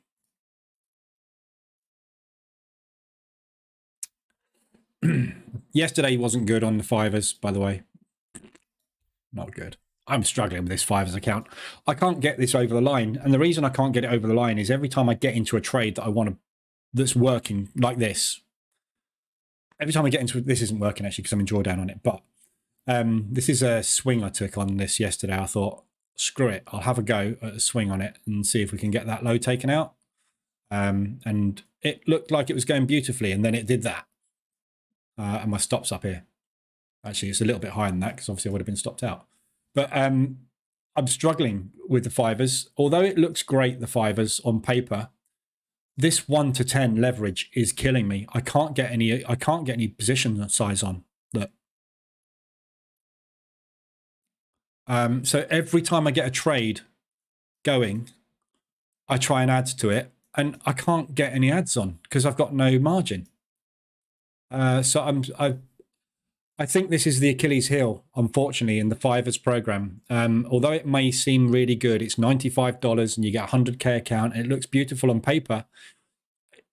Unless you are trading a strategy where you don't need to trade multiple trades, or you're trading a strategy where you're only trading one instrument and you're happy not to get more than 2 entries on it with a decent risk, you can't get any leverage on. So the maximum lot size I can take is about 1 to 1.5 lots. You're going to find it very difficult to pass any evaluation with 1.5 lots.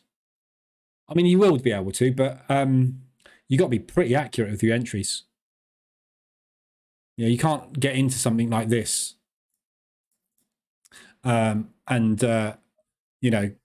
wait for this to move down, pull back, down, add. I can't add.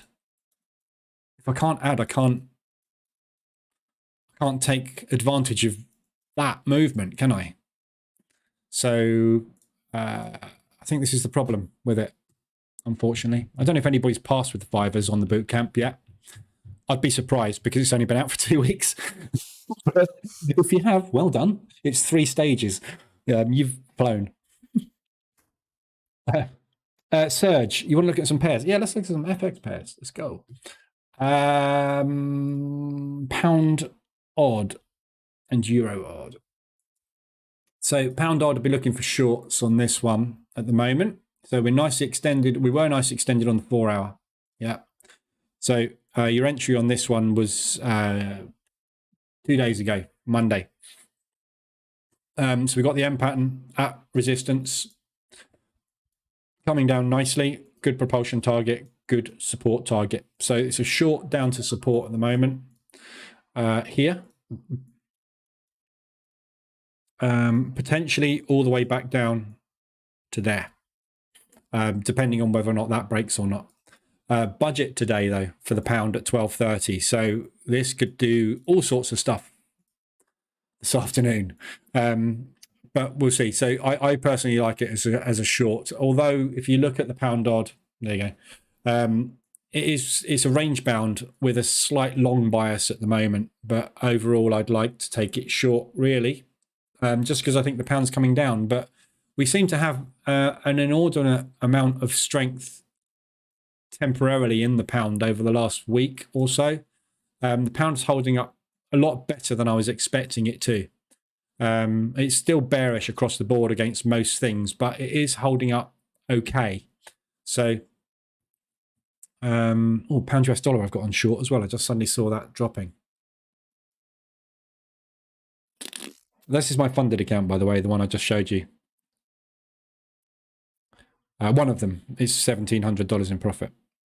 So I'm not far away. I'm sitting in $1,800 profit on it at the moment. When I get to 3K, I will close all those trades out and then take payment and then get back in again. So I'm drawing 3K out. Well, I'm not drawing 3K out. I'm drawing 75% of 3K. So yeah, so pound odd. I like it short at the moment. The Australian dollar is incredibly weak though at the minute. So you can obviously see that out of all of them, the pound odd is the one that is actually holding up the best. But one of these RSI extensions is going to turn into, instead of a pullback, a reversal. And when it does, we're coming back down to here. And it needs a catalyst. It needs the pound, needs an Aussie dollar or a pound catalyst.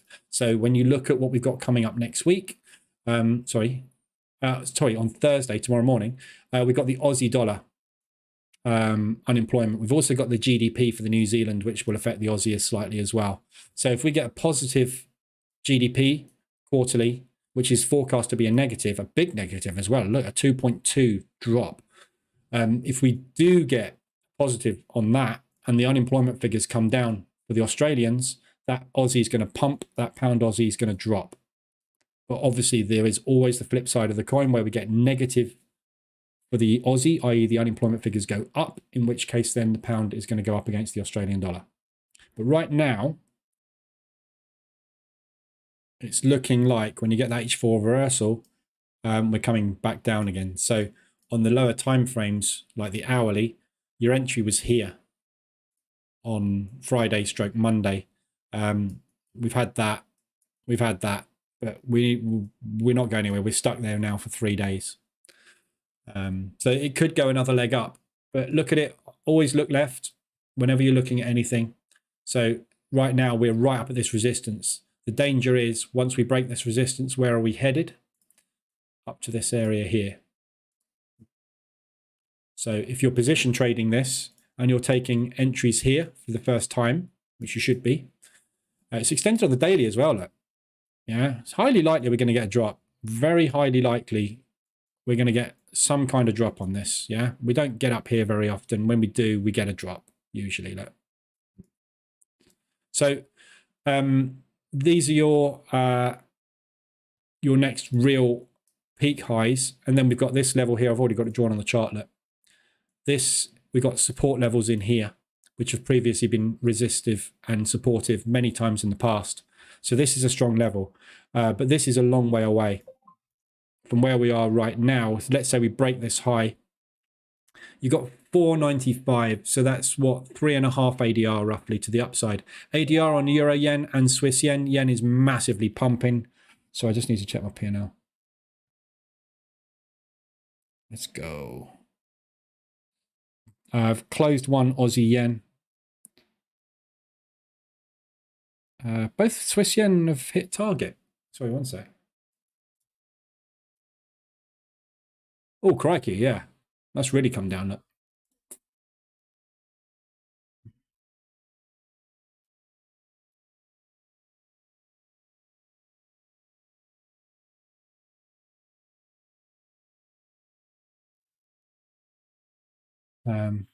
Sorry, one sec.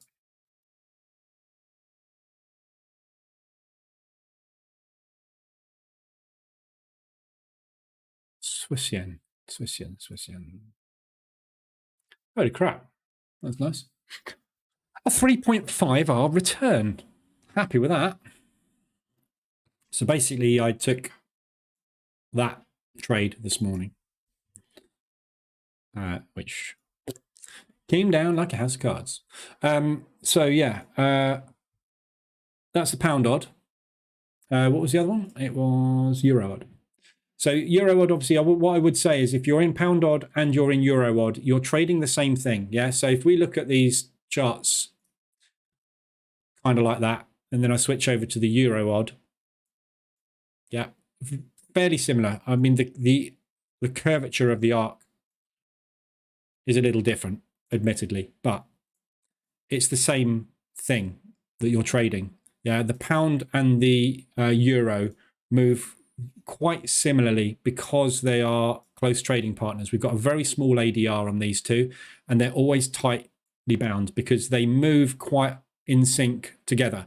So if you're trading both of these at the same time against the Australian dollar, you will find that both of them will go into drawdown or both of them will go into profit at the same time. So if you're trading that, don't trade pound odd. 125 euro yen. Really big, strong yen strength coming through at the moment. There's more money coming into the yen.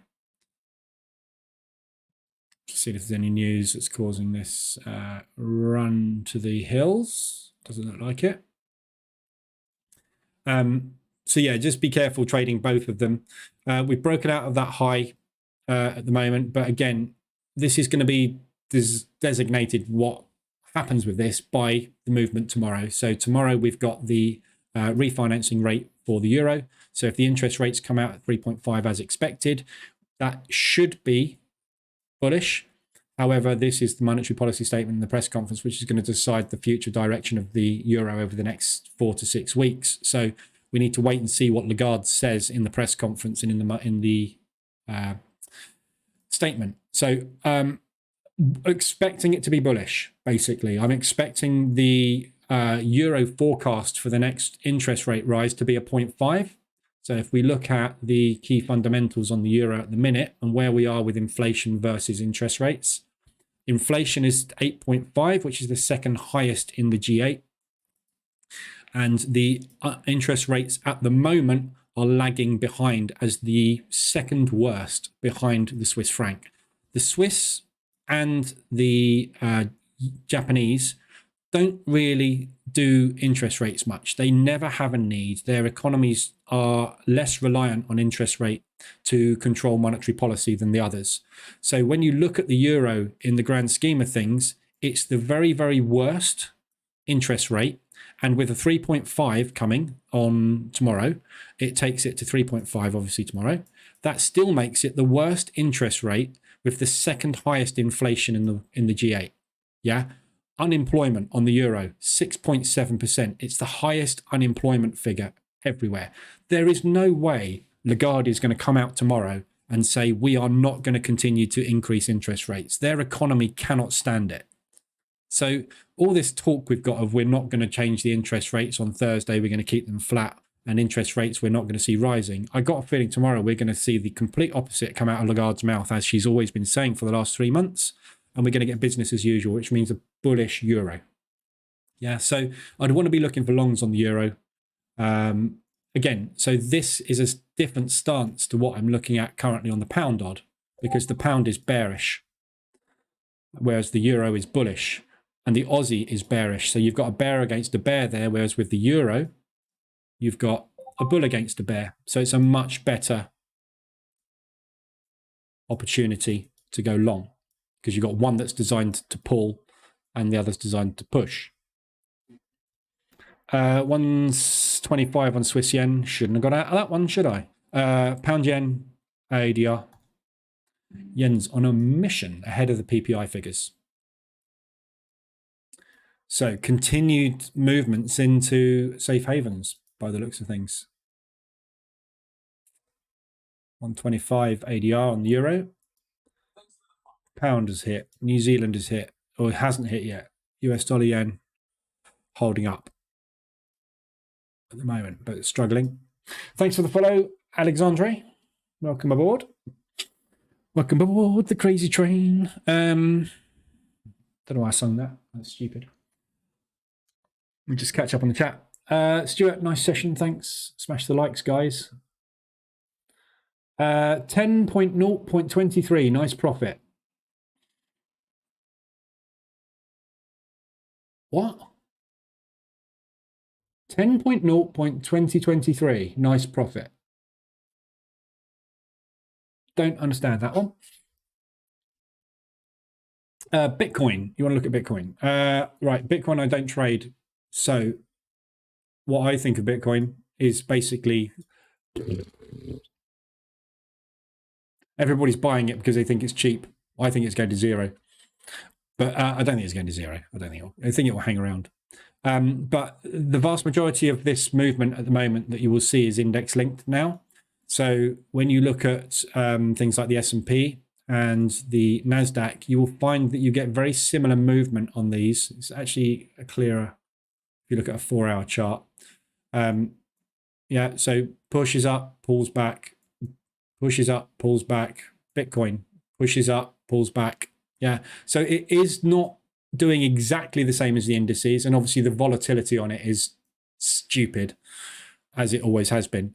But the vast majority of the time, when you're seeing money flowing in and out of safe havens, you're seeing money flowing in and out of indices, i.e. in and out of the US dollar, you're seeing the same thing happening on now on Bitcoin. Don't forget, this is a cross with the US dollar. So if you're trading Bitcoin US, which is what most people tend to measure it with, you are trading the US dollar cross.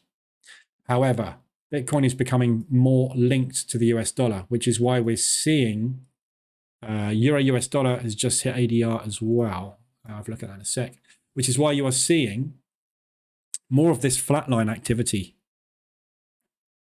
Yeah, and more of this contraction. Because when it's linked to the US dollar and you're trading across with the US dollar, you're trading the US dollar across with the US dollar, in effect, aren't you, really? So if you're going to trade Bitcoin, you really need to trade it against something else, I think. But even the stable coin has just been unpegged, isn't it, from the US dollar? So it's all, you know, this is the thing with Bitcoin. You are literally gambling with all of your money when you're trading this thing, because it can go anywhere it wants, whenever it wants. Somebody sneezes and goes, actually, I don't fancy having that pegged anymore. And this thing goes crazy. So I don't trade it. It doesn't follow normal market structure. Yeah, it's just nuts. Yeah, everything else does that when something goes bad. This does that. You know, I don't know. I just don't. I don't do it. DAX is retested and dropped again. So next stop is ADR and yesterday's low. Let's just draw yesterday's low on so we know where that is. Let's draw it on a little bit thicker. So there's yesterday's low down there somewhere, 125 ADR. And don't forget, that's the bottom of a big drop.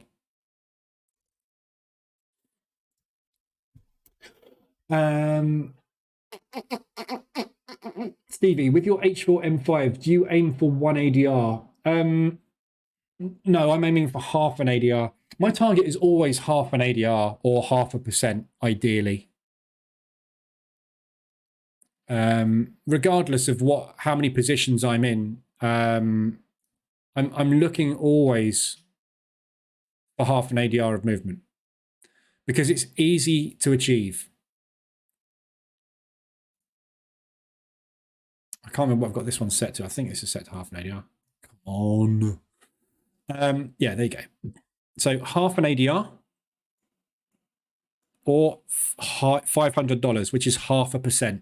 So I'm looking for 0.5% gain on the account, or I'm looking for half of an ADR move. Either or, whichever hits first. I don't care which. Yeah. So the more positions I have on, because I'm using a scaling plan of 1.3. Yeah. If I get 3 positions on, I'll more likely hit $500 in profit before I'll hit half an ADR of movement. If I've just got 1 or 2 positions on, usually I'll hit half an ADR of movement first. And I get out with whatever that is. I'm risking up 0.25% of the balance on half an ADR. So if I have one entry that I get into and it hits target, I make $250, which is 0.25%.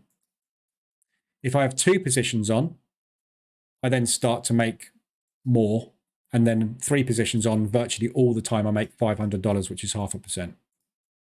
Yeah, so it's a standard set file that I've tested and published and have been using for years. And strategy, yeah. I'm not greedy. I'm in and out. Everybody that sends me these Telegram posts saying, I just made 4.5% on an ADR reversal. It's like, well done.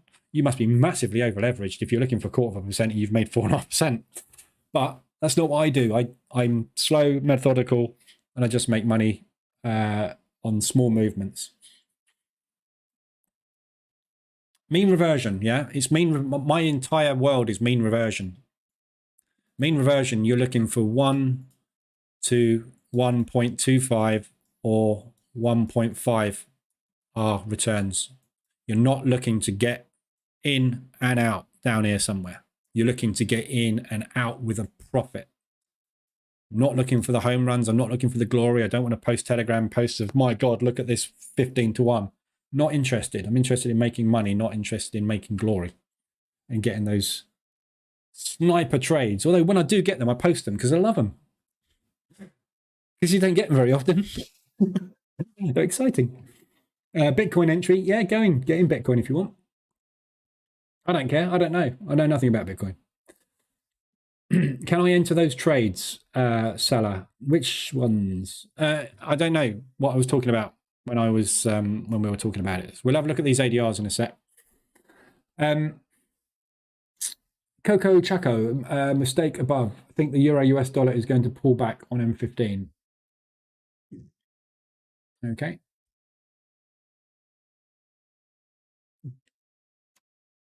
Euro US dollar is going to do very blimey. There we go.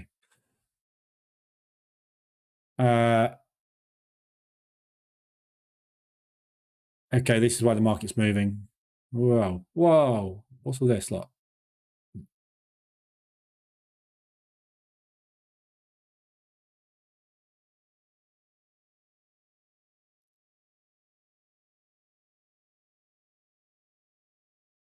Credit Suisse falls 10%.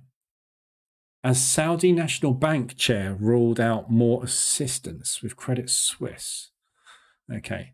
IEA, much of the supply glut is due to Russia supply seeking new destinations following EU bans. Global oil stockpiles have risen 7.8 billion. Right. Okay. That explains why oil was coming down yesterday.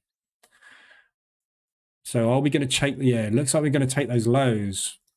So we were looking for these lows on oil on the 4 hour. So here, down here, this is this low, which we were looking for that market structure to shift, and we couldn't get it.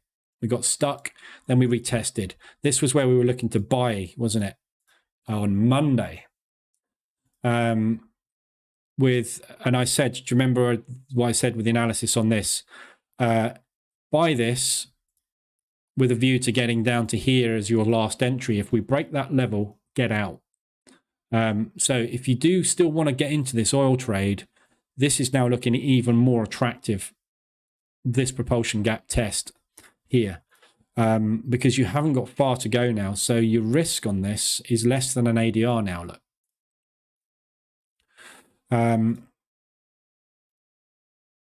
So a stop on this down at 125 ADR is 30 pips. That's one ADR from where we are at the moment. So if you got into this now with a 1 ADR target, that's going to look pretty tasty. That just got back to break even. See, I want to add to this trade. It's got no margin still. I need to take all my FX off. Maybe I should just bank some of this FX. So yeah, I like that oil opportunity now. So from what they've just said, obviously the oil prices are with the oil. We've got loads of extra oil sitting there on the inventories. We're going, and again, we get the oil inventories coming out later. So I think they've just slipped the news there, basically. But Russian oil exports fell by more than 500,000 barrels a day in February to 7.5 million barrels a day. Credit Suisse shareholder rules out more help for the bank. So yeah, that's what all this movement is. So we need to analyze what is going on with this. So there's more money just flooding into the safe havens again. Again, it's a knee-jerk reaction, the same as we had with the SVB issue. They are piling into the yen and pulling money out of everything. US dollars powering up as well at the same time. So these moves are either going to be just undone, or we're going to see continued strength on these two. So be careful with these ADRs today that we've just got triggered. So Swiss yen, it's 125. Yeah, I'm not going to get a reversal out on any of these anyway because of the strength of this movement. Lovely 3-bar reversal there. Look, push, pause. Sorry, pull, pause, push. Euro yen, bullish engulfing, reverse. Look at where the reversal that is, yeah? There is no structure break to be had on that. Euro US dollar. Yeah, no, you're not going to get reversal alerts on any of this lot. So it doesn't matter. Pound yen. So again, you can always take bullish engulfing. You know, you can take price action signals to go long. Coming up to retest the Asian midline is probably what that is going to do at some point. New Zealand dollar CAD. We've looked at that one. That wasn't really a hit, was it? So difficult to know what to make of that. Oh my God, China is ramping up its military. It's not looking good, is it? We've got the US having stuff shot down. We've got Russia selling oil to China. China coming over and talking to Ukraine, which pees Russia off because it's meant to be its best allies and it's talking to its enemy it's in a war with. Yeah. I don't think it matters which way you go at the moment. Something's going to blow up soon, isn't it? Right, so yeah, so that's why all that movement is happening. So just be a little careful. This is going to be negative. Well, so you can see it's going to be negative index as well. So you want to be selling the indices. I really want to be adding to this short and I can't get in. It's really annoying.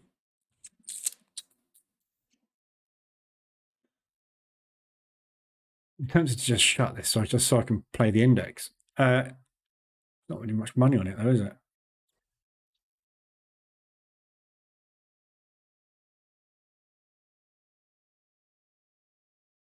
What's that? It's 0.25%. So I can probably squeeze 0.5% out of that, couldn't I? No, I can't be bothered.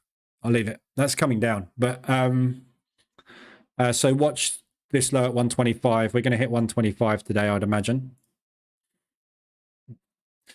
Right, let me just catch up on chat. For the fivers, you do know that you will pay the balance of the challenge fee once you pass. Yes, $300 or $200, $300, something.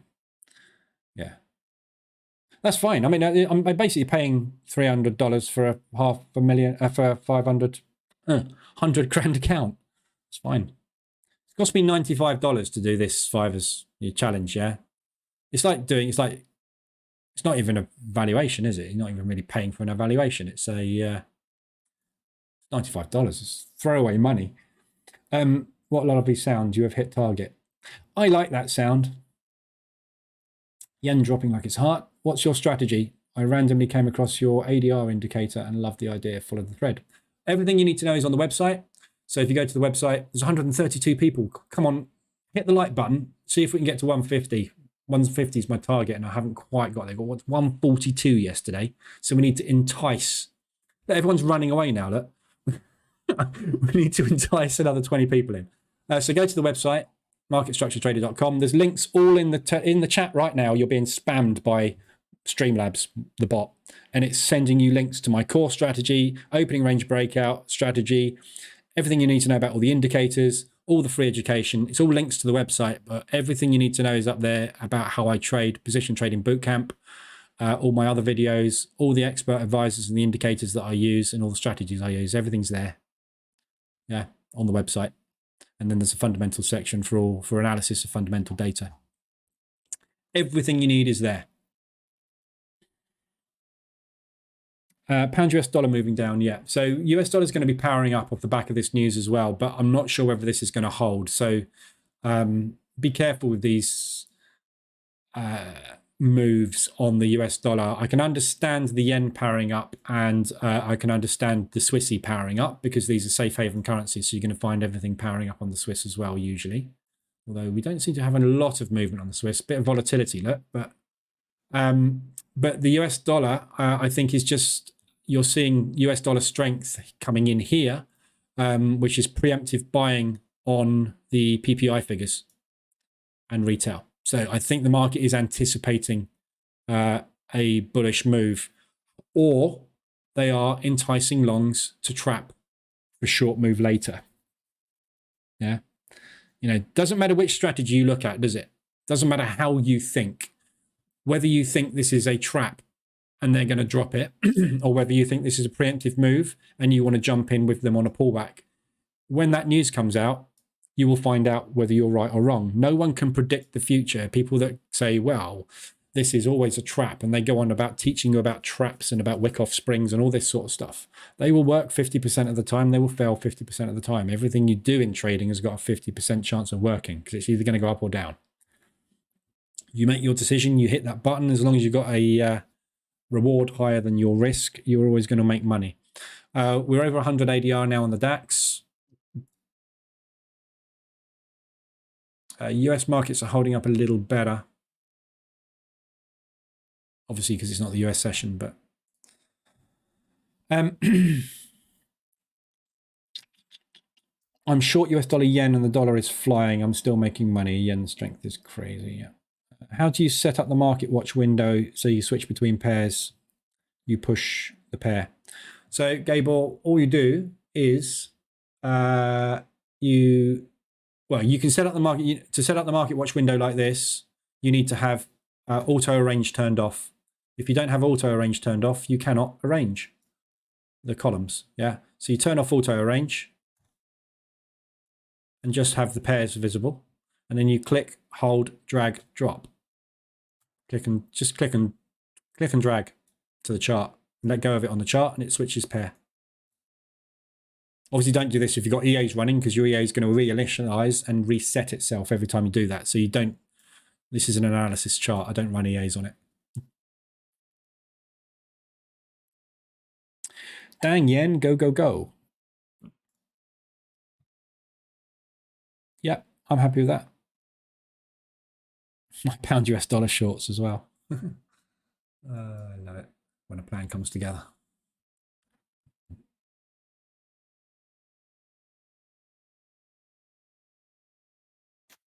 I'm just looking at my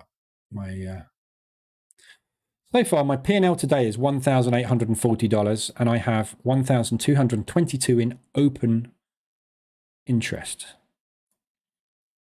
or open positions. That's $3,000. Job done. Money extracted. That's how you do it. Catch up on chat. What was I doing? Where was I? Guys, move so fast, this chat, when you've got loads of people in it. Euro US dollar long close to ADR H1 resistance. Euro US dollar. Close to ADR, yeah. Yeah, so just be careful of this. I'm not quite sure why we got this much strength coming into the US dollar. This could well be a trap, and if it is a trap, you do want to be taking a mean reversion down here. However, you're not going to get a reverse alert on that speed of movement, so you're going to have to take a price action entry on it. At the moment, Mr. Wick is in the house. Since we got down here, the market really doesn't know what it wants to do. So I would say that is potentially on the cards. But don't know. It's RSI extended. Euro US dollar has got no bias, remember. It's a -1, but it's range bound. And the reason being is because the fundamentals are mixed. There is no COT bias because they are long the euro and long the US dollar. So the only thing you've got really giving you any indication here is negative fundamentals. You've got slight bias in the fact that the market is shorting it. Therefore, you should be going long. So there's really no clues as to whether this should be a long or a short. I would say that they're selling out of this area that I highlighted there, which is the kind of resistance. So, but this move is being caused by this uncertainty, I think, and the fact that they can move into the news today. So I don't know. I don't really want to long that. However, it might be a beautiful mean reversion, but it could also be a run for the hills down to 175 ADR ahead of the news and then a V-shaped recovery. Don't know. I'm not really interested in that one, to be honest, at the moment. Too erratic. ADR, we've got resistance forming on the DAX. Support, rather. Whenever I say support or resistance, yeah, just ignore what I say and just read into it a line, because I keep saying support and resistance around the wrong way. I have done on my entire life. We're going to stop. Pound yen down 170 pips. Yeah. Dixie to Mune. I don't know what that means, Mayo, but Mune is a good word. Why is the RSI useful here? Doesn't it get bashed by many traders? Yeah, it does. Yes, sir. I don't know how long you've been trading, but what you will find is that everything that everybody does, if you do the opposite to them, you will make money. And everybody bashes the RSI. So I use the RSI and I make money. It's all covered in the video. In the bootcamp, I'll say the video, the 10-hour bootcamp.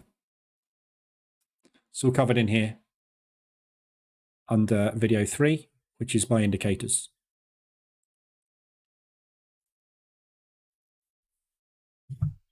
Your scaling plan is 1 to 3. What happens if the market pushes you to 1 to 5? All covered in the bootcamp, Michael. My scaling plan is 1 to 3. If the market pushes me 3 ADR, I don't care. I'm in it. I'm still in it. Doesn't make any difference. CDS on Credit Suisse close to 1,000. John, you're talking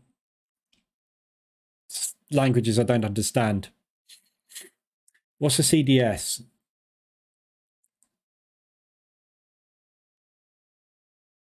And what does that mean that it's close to 1,000? Is that where they bankrupt you because you haven't got enough leverage, basically, to continue trading? Credit default swap, right? Yeah, okay, yeah. If you just said credit default swap, I would have understood. Just didn't get the acronym. Right, okay. So does that mean they're close to declaring bankruptcy? Well, not bankruptcy, but inability to trade, isn't it, basically? Is 1,000 the magic number? Is that what that is? That's bad. That is second bank then, isn't it? That's not good. This is 2008 all over again. Potentially. Credit Suisse. Insurance against CS defaulting. Is seen as a massive concern. Right, okay. Interesting. So, yens, basically, do not long the yen. Long the yen. Do not long against the yen. So you want to be looking for short only. If you are long anything against the yen at the moment, I would probably either scale out half of it or close it and just run. If this does happen, and we get them in a position where they need to be taken over, that's the second bank in 7 days. This is how it started in 2008. We saw one go, then we saw another go, and then we saw a few go, and that was it. Then the government bought them all. Yeah, and we completely changed the banking sector. I'm unsure as to why they are struggling, though, but unless they've got housing, if they've got their exposure too much in the housing market, this is, and again, this may affect tomorrow again with the euro. They may decide tomorrow, if this happens and this all goes wrong, they may decide that they're going to stop the interest rate rises, because this is all being caused, all these banks which are getting squeezed at the moment, it's being caused by interest rate rises. So what happened with the SVB is they had, I think it was 56% of their exposure, i.e. their investments, if you like, was in medium-term mortgages, lending. Yeah. What's happened is those products have devalued as interest rates go up because mortgages become more expensive. So when you take out a fixed rate at 1.2% for 3 years, so I've taken out my mortgage for 5 years. I've got a fixed rate on my mortgage for 5 years at, I don't know, 2 point something. Right? Mortgages are now something like 5 to 7%, right? The bank are honouring that and having to pay that, which means they are losing money on my mortgage. When you have too much exposure on those products and those products devalue within 12 months to the rate they have, what you find is the bank basically gets to a point where their income, if you like, from products outweighs what they're able to lend against, and it just all goes wrong. And that's where the banking crisis happened. So the banking crisis in 2008 was on all the high risk mortgages, where I would turn around to the bank and say, I earn 200 grand, when actually I earn 20 grand. And they go, here you go, here's 200 grand's worth of mortgage. No checks. High risk mortgages we had back then, which is what all the films were about, the short squeeze, the Big Short and that sort of stuff, margin call. It's all about, the fact that the banks were basically lending wrong. So they changed all those rules. But what they didn't change is the rules as to how banks can manage their investments. And that's what's happened to SVB. So if that falls, we know that all the banks have been basically trying to make money out of highly leveraged, difficult products again. And that's where it all goes to the wall. So and as that happens, you will find the Swiss will rise, the yen will rise, so everything comes down against it, and the indices will obviously collapse, which means I really want to add to my short.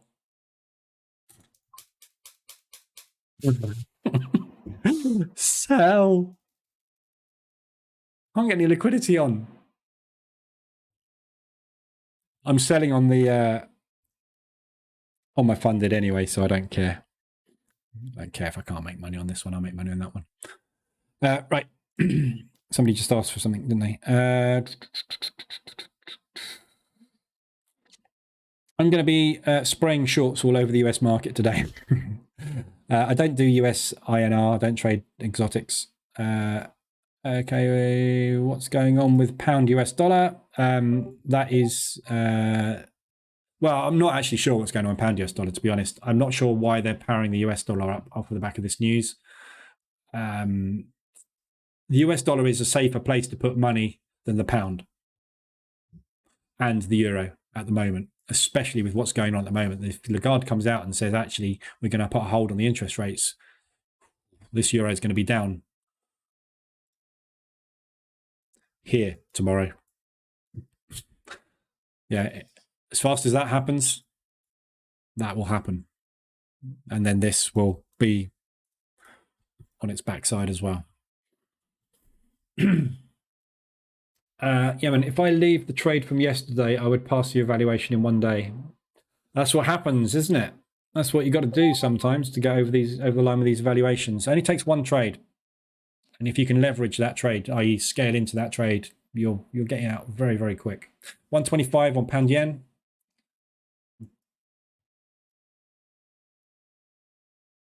What? Oh yeah, okay. Gabriel, how do you set up the market watch window to switch between pairs? Didn't I just answer that? Yep, you've asked it twice.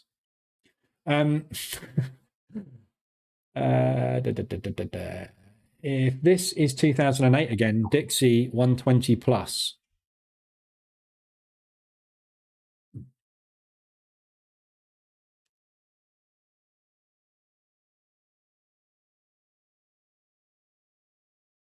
You mean 120 minus? Yeah, I mean, I'm bearish markets.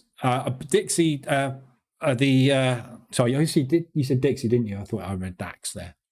Yeah, Dixie. Yeah, so basically, obviously, this coming down is this is the Dixie, basically. The Euro US dollar is the same as the US dollar index. It's just upside down. So when someone's saying the Dixie is going to go up to 120, it means the Euro US dollar is going to come down to parity, which is here. That's where we'll see the Euro US dollar if this continues. You want to be shorting the crap out of everything, basically. This is bad. This is really bad. Second bank in trouble. Only in trouble though at the moment. But you can just hear the board sitting there. Sell. How much? All of it. We're going to the wall. Make as much money as you possibly can right now. But it's half the cost we paid for it. I don't care. Sell it. If it's in our bank, they can't touch it. You think this is a good short all the banks? Yeah. Well, short the indices, especially the Dow. Short the Dow Jones, yeah? Dow Jones, high banking.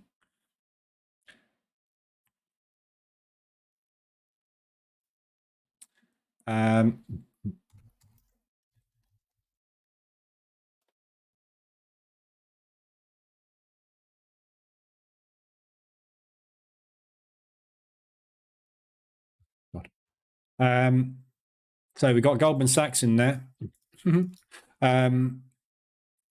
We've got JP Morgan. We've got, oh, that's not Merck. Merck's a thingy. Is that it? I thought we had more. I thought we had more banks in there. We've got two. And they're not, actually, these are more, not the sort of banks that will go, because they're more investment banks, aren't they? I bet the FTSE's coming down like an absolute steam train at the moment.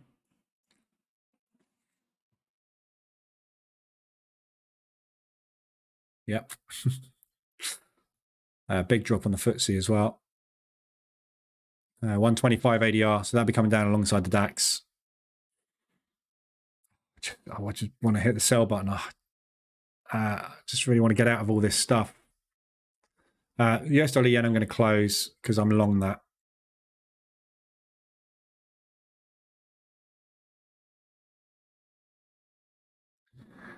What else have I got on? US dollar CAD, I can leave that. US dollar CAD.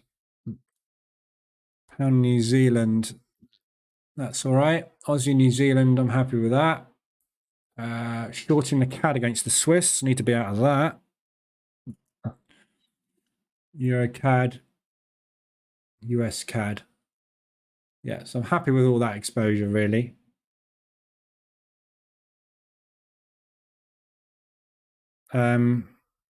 Still only got 108% margin. You see, I still can't add to this position.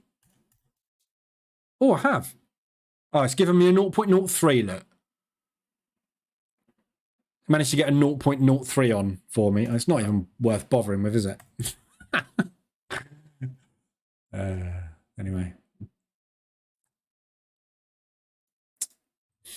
Right. Can we sell gold now? Yes, you can sell gold now. I'm only answering a question in the fact that yes, you can sell gold now means that you have the ability to press the buy and the sell button. I'm not advising you to sell gold. However, if the US dollar is going up, what do you think is happening to gold? Sorry, is US dollar going down? Oh, yeah. So there's money flying into the US dollar, into gold, because that's also a safe haven, and more of it than the US dollar. So, but this afternoon, you'll probably find that will happen. I don't trade gold. This is why I don't trade gold. It's just gold will go do what it likes based on lots of other things, which is why I don't trade it, and it's erratic. Not my thing. I lose money on gold, so I don't trade it. You think it's a good short all the banks? Yep. CS one going back to some time. Bad debts in FTX and Archegos, and naked shorting AMC. I smell Bank of Japan intervention. All pairs against the yen is down. No, it's not intervention. This is a safe haven rush. Dixie is US dollar. I know what the Dixie is. I've been trading 15 years. I'm well aware of what the Dixie is. The Dixie is the Euro US dollar upside down. Go and check it out. Go and get the Euro US dollar up and put the Dixie next to it. Yeah. Prove me wrong, as they say. Mark, gold is a safe haven, so good luck trying to sell a rocket. Yeah. Yeah, I mean, gold is a bit of a difficult one because it's a US dollar cross, and we've got strong US dollar and strong US dollar news, potentially. However, obviously, people will buy gold. The problem with gold at the moment and purchases of gold is you have limited supply because Russia holds a massive stockpile of gold. It's one of the biggest holders of gold, and we've got a gold embargo with Russia. No, there's an import-export ban on Russian gold. So you have limited supply for gold at the moment. So I'm not quite sure how that's going to affect the possibility of gold movement in the way that it used to. So as I say, I don't trade it. It's not something I've ever made money with, really. I always lose money on gold. So the market is going consolidation. I don't think so. The market. That's very general, World King. The market is going into consolidation. Which one? There are thousands of them. Which market? I've got about 30 of them shown on the screen here. I can't see any consolidation anyway. I can see a big, strong push. Is there any pound index like the Dixie on TradingView? I don't know because I don't use it. There probably is, yeah. I don't trade those though. I trade things with that are likely to move on liquidity, and the reason a lot of people trade FX is because you have two opposing instruments. Yeah, and this is what this bias scorecard is all about. When you're trading something, you need something that's going to move, right? So if the bias on a currency is long and the bias on another currency is long, those two are going to push and pull at the same time, which means you tend to get a range-bound market.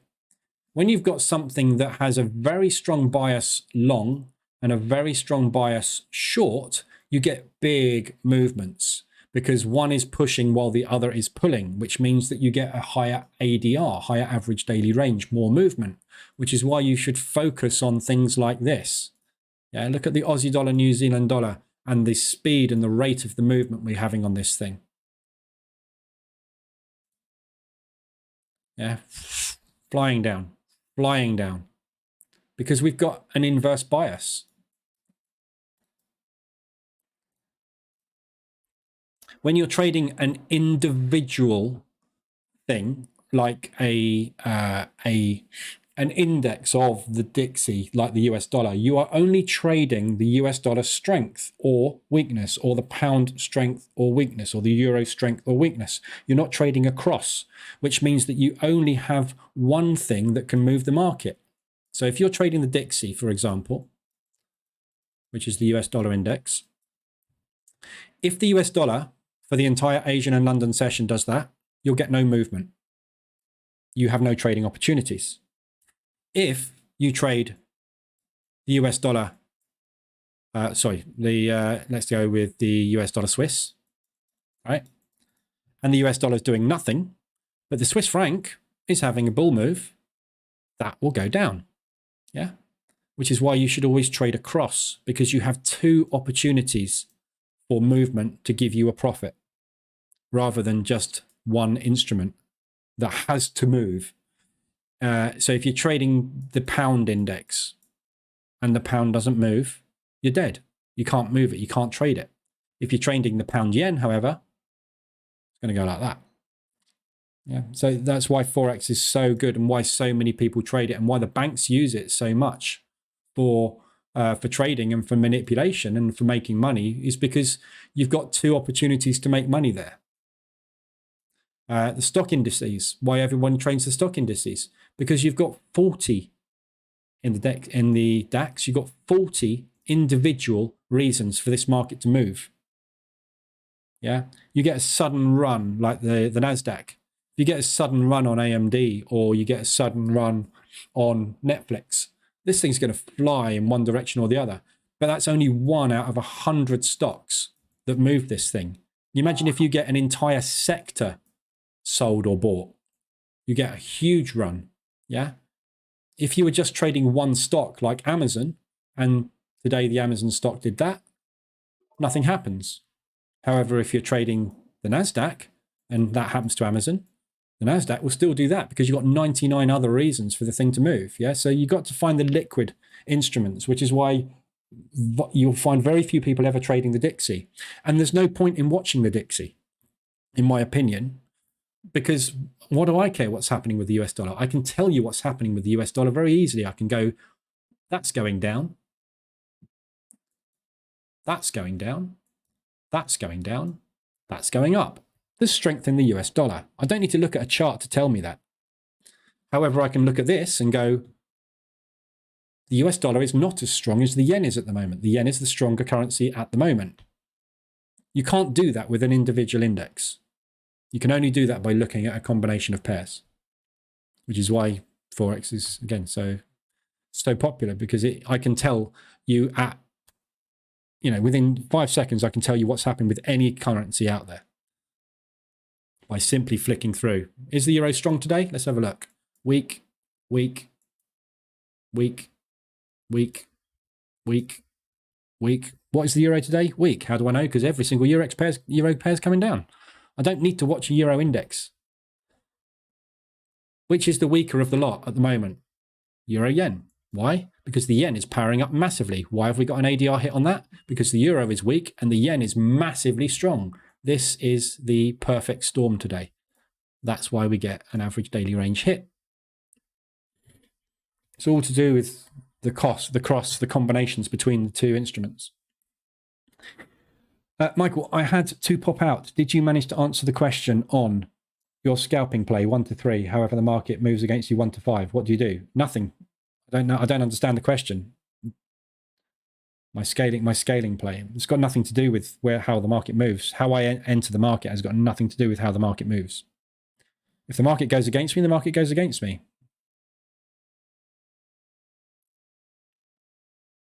Yeah, you're talking about scaling into positions with higher lot sizing, yeah? Here, for example, on New Zealand dollar Swiss. Yeah. First entry is 0.34, second entry is 0.44, second entry is 0.57. What's that got to do with anything? I don't know what you mean. I don't know what the question is. If it goes against me, it goes against me. I just scale into positions to get out.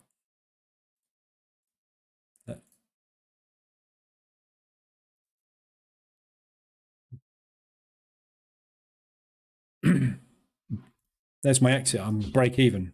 I can get out right now with no win, no loss. Yes, earlier on I could have got out with a profit. But the distance it comes against me has nothing to do with anything. If I can't control market movement. If I get into a trade and it moves down, and I get into another trade and it moves down, I just keep getting into those trades until the profit take move happens. What my scaling has nothing to do with anything, apart from keeping my average closer and giving me a faster exit. But that's all covered in the bootcamp. So what I do, if it moves against me, is exactly what I've done here. I would scale in and then get out. I've had 4 opportunities to get out in the last 3 days if I wanted to. The reason is because I've used a scaling plan. If I hadn't used a scaling plan, my average would be here and I'd be like that far away. My drawdown would be ever so slightly smaller. So a scaling plan on individual trades within a position gives you a larger drawdown and more pain. But what you do is you scale out of the position as it comes down. So if this pushes further against me than I want it to, I close some of that off using the profit I've made on other positions, which again is why we watch the Trade Manager dashboard. So if I'm sitting in 1.13 drawdown and I've made 6.26, I can basically close that whole lot down and go, I had enough, and walk away with 5%. But the individual trades mean nothing. They're just part of a position, which is currently in 0.35% of drawdown. Does that answer the question, or have I misunderstood?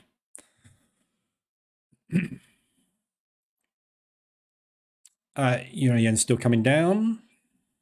Dixie's still coming down. Sorry, Dixie. DAX. So DAX, we're approaching support.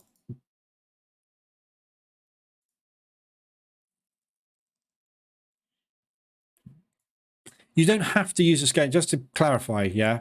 You don't have to scale into your position. So where's Aussie Swiss?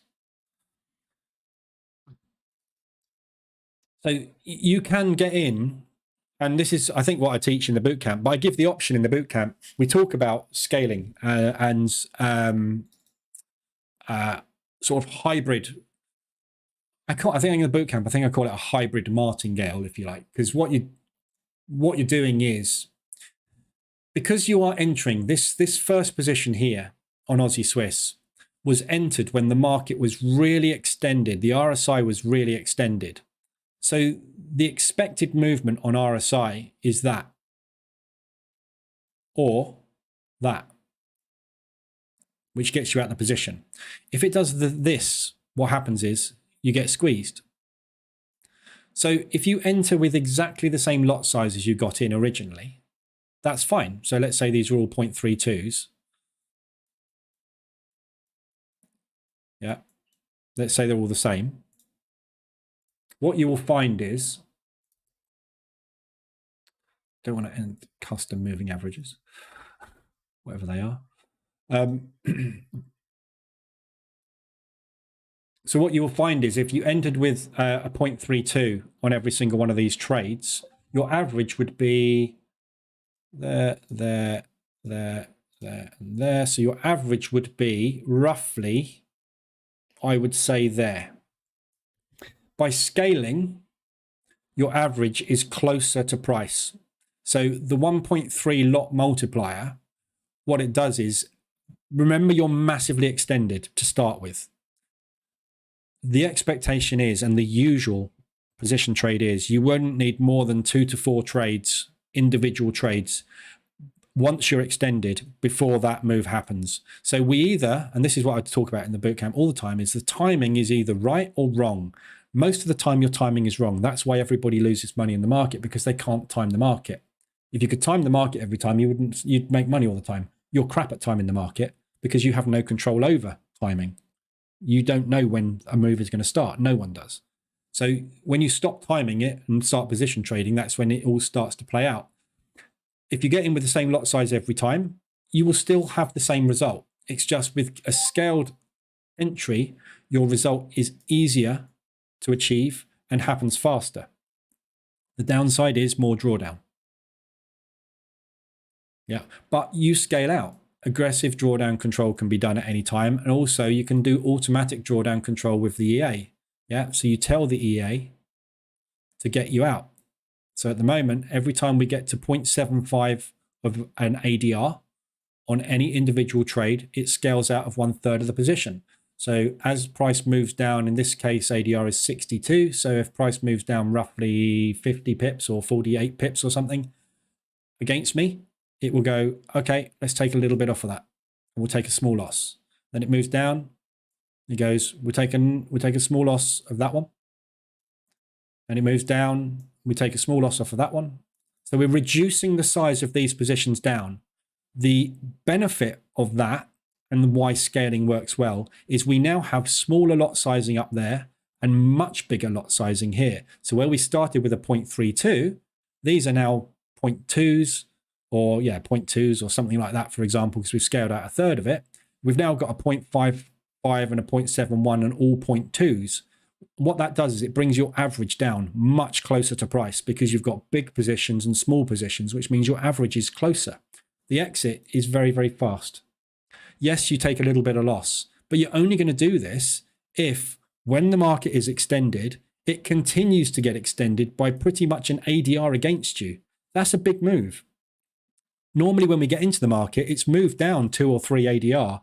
So what we're doing is we're safeguarding ourselves against maybe a 4 or 5 ADR move by scaling out of a little bit of this and then coming back and taking $500 of profit, in my case, with this account size. But you would not take $500 a loss there. So when you get out there, you may have taken $200 or $250 a loss. You still make $250 on the move. If you don't use the scaling, what you'll basically do is have... Sorry, I think my platform's locked up. Oh, platform locked up there. That was weird. Everything froze.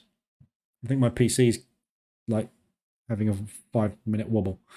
If you don't use a scaling plan, basically all you're going to do is have your average a little bit further away. There's nothing wrong with that. That's how I always used to trade. What I discovered, though, when I built the EA gave me the ability to backtest on a much more industrial scale, which is partly why I built the EA. Yeah. So what I can do now basically with the EA is backtest lots of different strategies and lots of different variations of strategies. And one of the variations of strategies was using a lot size multiplier. My main one I wanted to try was martingale. Yeah. Doubling your lot size, which is what everybody blows their accounts on. And guess what? It blew the accounts on a regular basis. So that was no use. But using a very small increment on every position, what it does is it keeps this well within an ADR. And we know that 42% of the time, the market moves beyond its ADR. Yeah. So what we're waiting for, literally, is that 42% to be activated. Yeah. Yeah. 42% of the time, we exceed ADR today. Perfect example on the DAX. Everything's exceeding ADR. So any of these trades that you are in, trying to get out of in the opposite direction, today is the day you get paid. The day where the market just sits there, which is 58% of the time within its ADR, we don't really make a lot of money. We make money on the big days, the squeeze days, the big days where the market moves. And what is that? News. Why do we need to pay attention to fundamentals? Because that's what drives the market up and down. When we get big fundamental events, the market moves fast. So as long as we're keeping our average price within an ADR of this instrument, whatever it is, and every instrument's got a different ADR, every time you get an ADR hit, you get an exit. And that's how scaling helps. But as I say, the drawdown is drawdown. The drawdown is you will go into slightly larger drawdown. Makes sense? I hope I'm still broadcasting because my computer all locked up then. I have no idea what happened. It was really weird. Yeah, my performance window. Your stream quality is good. That's good. I am still here.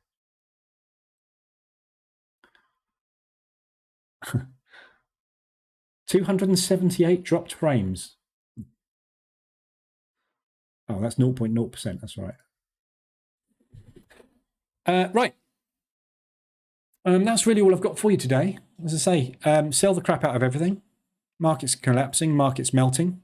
It will stop melting at some point, but at the moment, if you are not on this, don't try.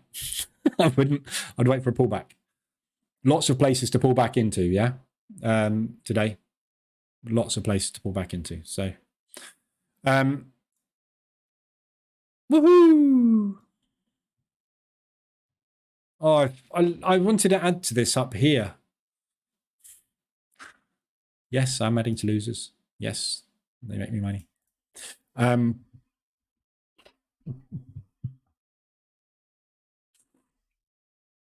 Do I want to close this out ahead of New York? There's a do I want to? I don't want to do that, do I?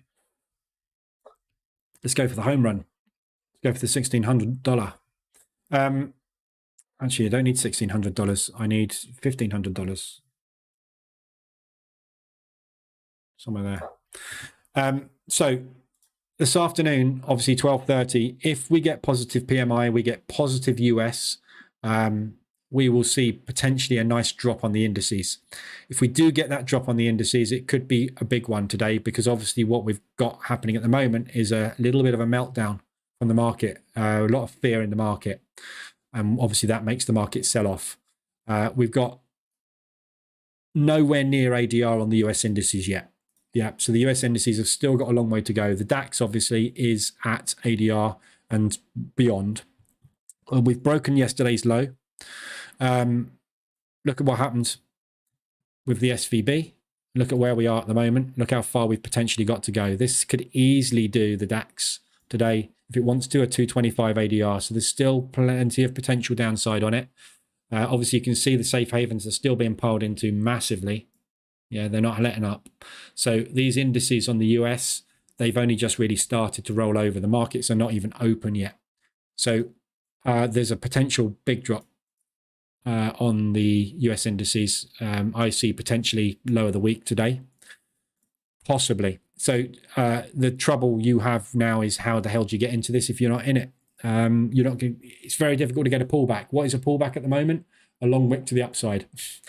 Yeah, not a John wick to the upside. A long wick to the upside.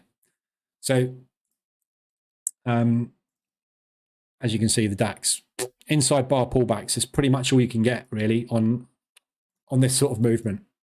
So you'll find it hard to get in, but I would be very wary of longing this. Mayor, hope for a lower circuit. I don't understand that, but I have no idea what you mean by a lower circuit. You're obviously trading some strategy I've never heard of, which is rare. I've been around a long time. I've heard of most of them. 200 ADR, euro yen. Ooh, Mr. Melty, look at him. Pound yen, 175. Have I still got yens on? Nope, I'm out of all my yen shorts. Annoyingly, I'm out of my yen shorts, but never mind. Pound US dollar, though, I've got $469 in profit on. So that's still melting. Have I got a target on that? My target on the pound US dollar is just about to be hit. My target is here.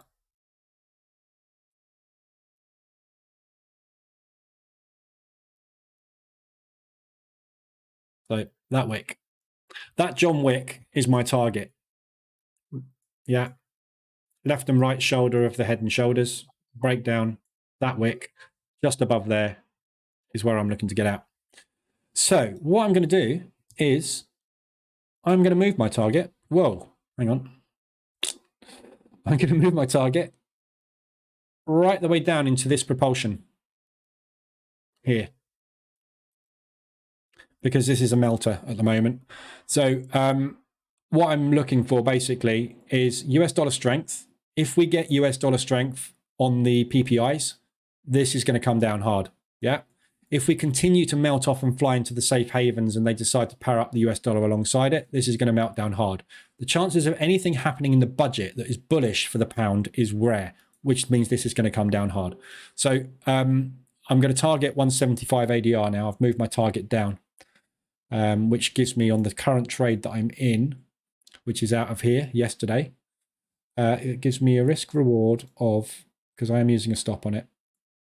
Why can't I move my reward line? It gives me a risk reward of 8 to 1. How about that? How about those apples?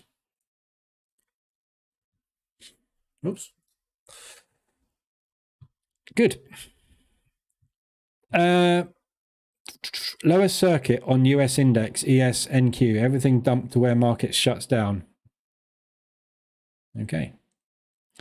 Much better not to over leverage. It might be more time to pass the evaluation to risk 0.25%. Yeah. I just want to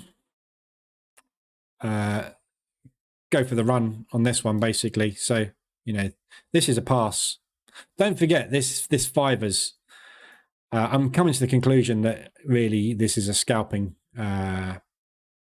evaluation because you can't get any leverage on. So I might try and scalp only on this and not trade FX, which would be annoying and unfortunate, but I don't think you can get enough leverage on. It's got to be either FX only or index only, I think, on this. But that's a pass. Don't forget, this is a 3-stage evaluation with these guys. So EuroCAD, I missed that long. Shouldn't be on that. Getting out of that EuroCAD long. Canadian dollar is going to push up along with the US. So if the US pushes, the CAD pushes normally. Euro's weak anyway. But yeah, we normally get strength as well with that. Target on New Zealand dollar Swiss. Which way are you going?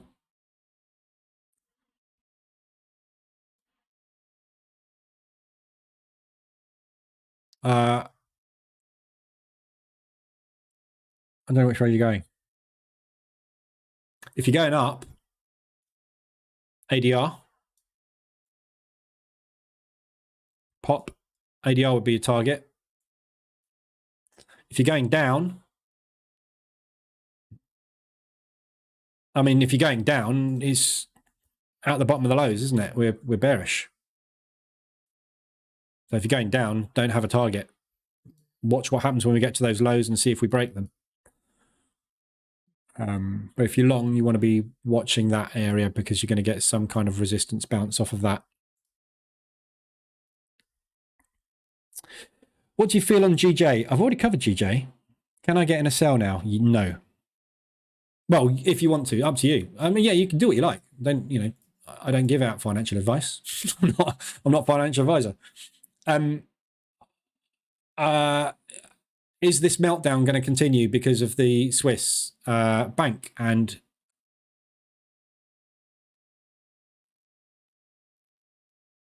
Danske Bank, CDS, widen. There's a lot of these banks getting into a little bit of trouble. Credit Suisse is down 16%.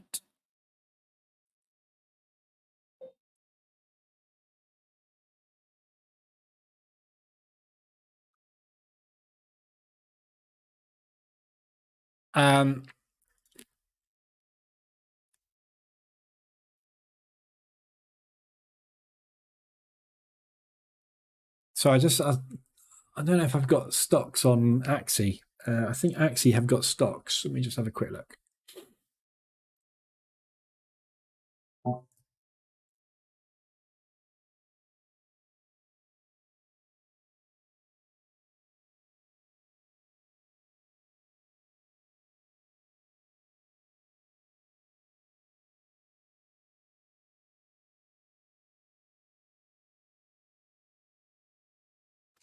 Okay, so this is Credit Suisse.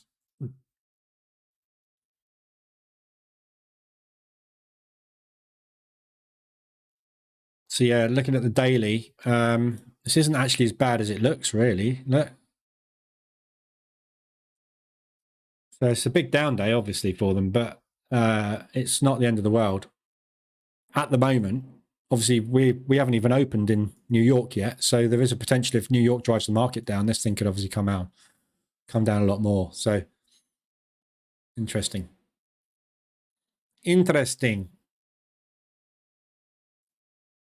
What to do with that? But yeah, if you want to get in the yen, get in the yen. But just bear in mind, you've missed the vast majority of this move, potentially, this could be a 225 ADR plus day, which it probably will be. You've got a low there of previous day to head for. So every opportunity, this could continue to drop. You know, it's obviously a sell. I wouldn't take it long, though. I wouldn't try to mean revert this. You're standing in front of a steam train.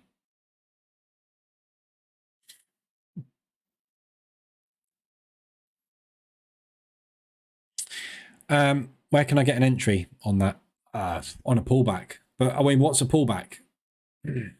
I wouldn't trade a fib pullback on it. You can trade a fib pullback on it. 38 retracement, maybe. 50, 61. There's a propulsion. But I mean, the move, you know, there's no way of picking a pullback on a move like this. You're either on it and you're lucky, like I was. I've just banked this morning $2,254. I've got $1,300 in open interest at the moment. So, but that's lucky. Yeah, I took a short on the ends at resistance. Yeah, here.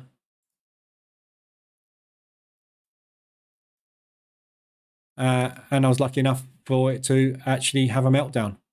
Look, it's an RSI extension. And I'm short the pound. So, you know, luck. Half of luck, half of trading is luck.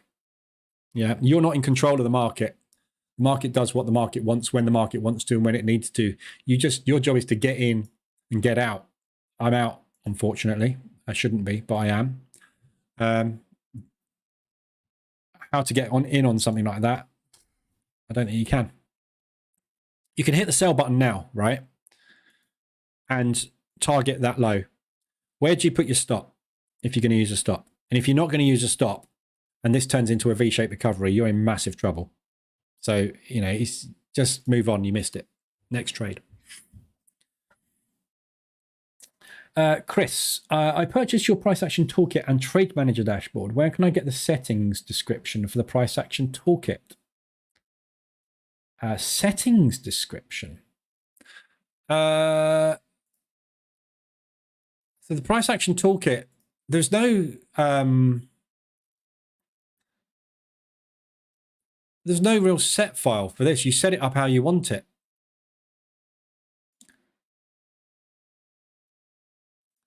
There's a video on the website that explains it. Oops.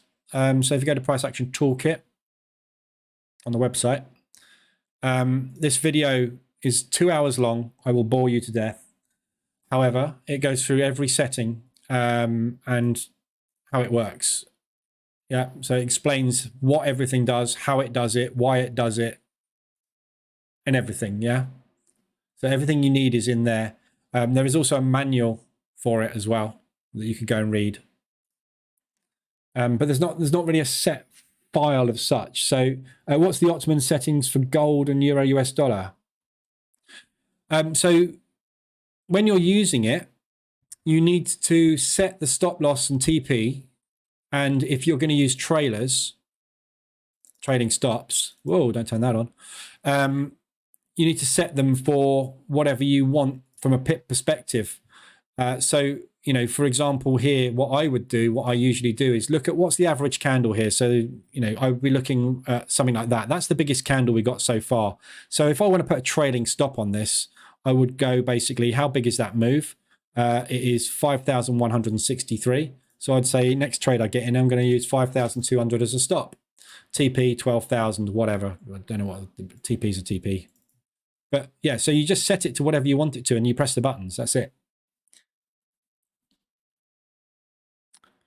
For auto trading, I mean, auto trading, again, you'll find with all of my products, they're very heavily over-engineered, and that isn't through choice. I would keep everything simple. I would not use this to auto trade myself, but people go, when I'm designing and building stuff, can it do this? Can it do that? Can it do the other? And what I end up is a product with tons and tons of stuff in it. So this will auto trade candlestick patterns and all sorts of stuff for you. It will also do opening range breakouts on the indices, but there's a better EA for that. This is a dumbed down version. But it will do auto trading. again, you just need to set it up for what you want to trade. And then the most important thing is adjusting the stop. So for example, here on the NASDAQ right now, yeah, if I take this candle, this last 5-minute candle here, on the NASDAQ, that candle is 4,967 points. If I come and show you the NASDAQ on this broker, the last 5-minute candle is 510 points. Yeah, so there's with a single digit or a double digit. So this one's got a single digit after the decimal. On this broker, there's a double digit after the decimal. So that decides whether 52 pips is 5,200 or 520. So that's the only thing you really need to pay attention to with the price action toolkit. Other than that, it's just hitting the buttons and getting in and getting out.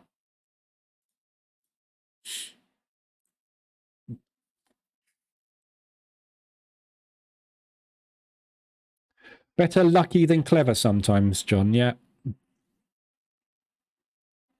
Luck is a massive part. Yeah. There's a video on the website, isn't there? You all know which one I'm going to go to if you're in it regularly. This one. This is a prime example today of that. Doesn't matter what your analysis is. Well, the technicals and the pivots say that we will do this and then we will hit that level. We will pop off that level and come up to there before we hit that level and go down there. Credit Suisse Bank. Oh my God. Nothing is in your control in this market. Your job is to press the button and get in and get out and make money. Simple as that. Well, that was a good whistle, wasn't it? Simple as that.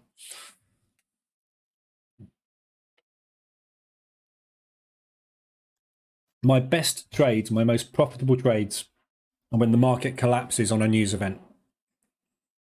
It's nothing to do with skill at all. I have risk management on them, but there's nothing to do with skill. The reason I'm in 2.2% of profit on this has got nothing to do with my skill to analyze the NASDAQ yesterday. This is just a lucky move.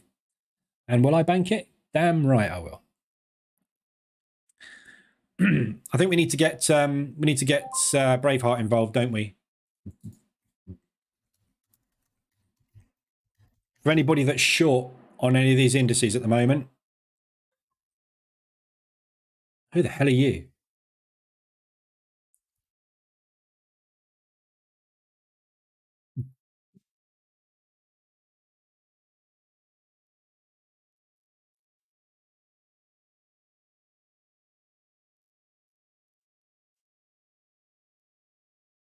$200 ADR on the pound yen. 225 Swiss.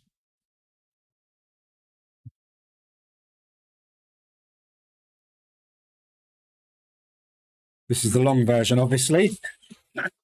This is longer than I was expecting.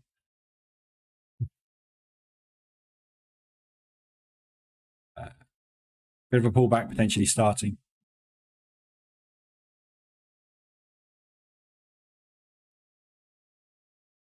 Oh, come on. This is the wrong one.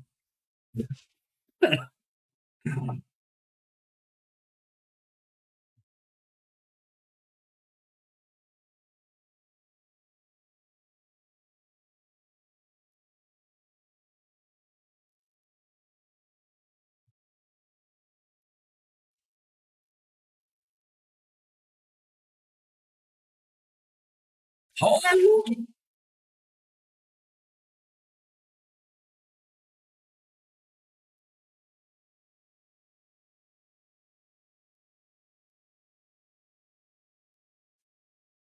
Bang.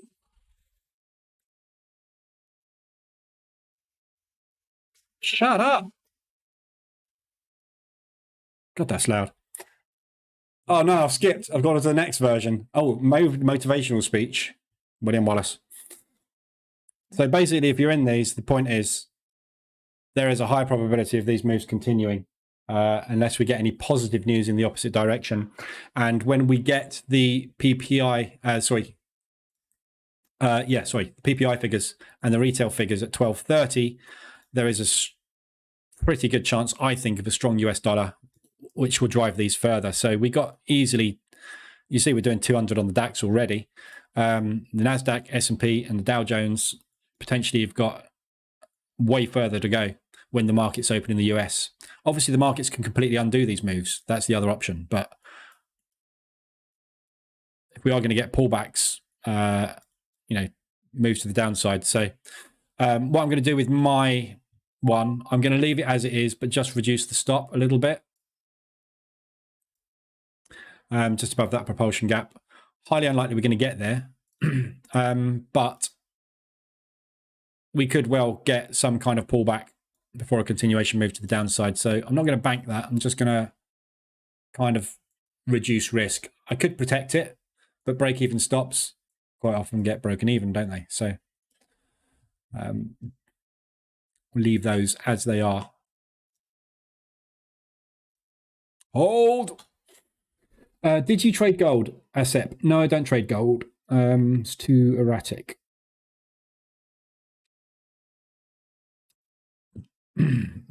Sir, India markets, Trek. I don't trade India markets either. What the hell? I accidentally fell asleep. Woke up. Oh, thanks, Brian. Thanks. I accidentally fell asleep. Well, next time I'm talking, I'll accidentally not talk. Wake up to a face melter. Yeah. Are you short on the face melter, though? That's the important thing. If you fall asleep and wake up to the amount of profit that I've got running in my P&L right now, I couldn't give a monkeys. In fact, I'm going to close some of this. I'm going to close out my pound US short because that's $500 and I want that. I want it in my bank. That's nice. $3 grand day, guys. $3 grand day. Open P&L, still 600. Prop. Get in. That's the mortgage done for the next 2 months. Just need another face melter like this tomorrow, and I can do it for the next 6 months. If only. Why do you have big moves like this?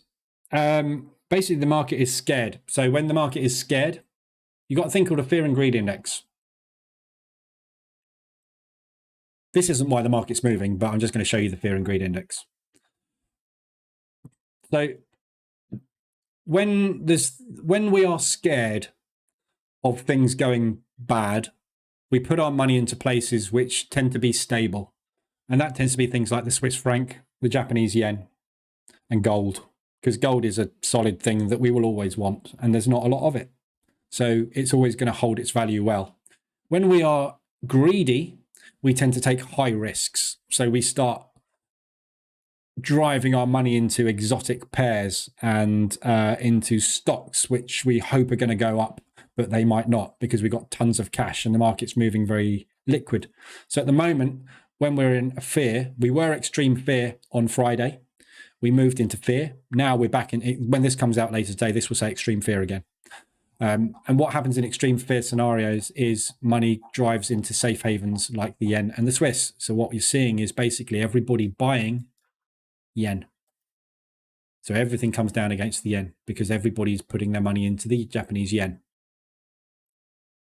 And everybody's selling stocks. So you move your money out of the stock market in to the Japanese yen. So the stock markets come down, the yen and the Swiss franc go up.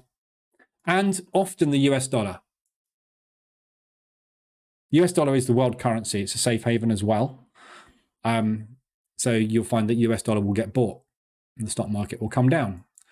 So this could all get completely reversed later with the PMI figures. Yeah. Swiss National Bank declines comment on Credit Suisse. Pop. There we go. I get news before the news gets news. Traders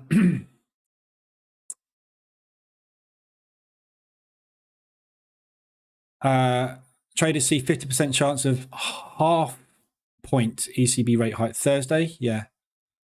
Kremlin, there have been no high-level interactions with the US regarding the drone incident.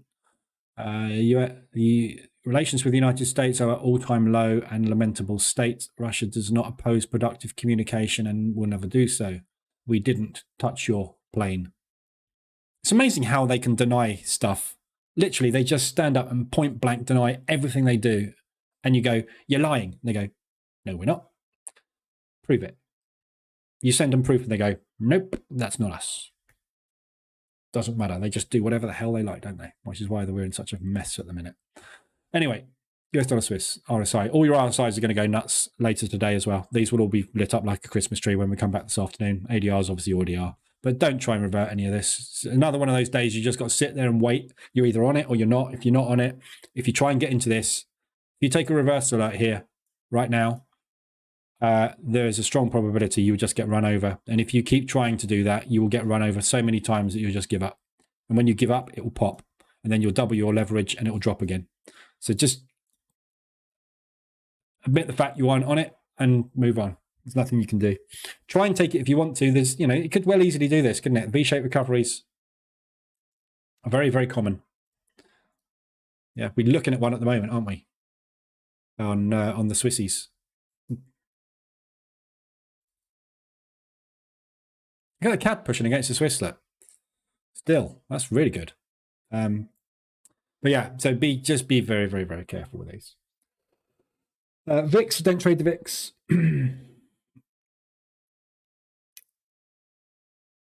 I got 8K already. I have reduced my lot size from 1 to 0.1 now and stop loss at $100 US.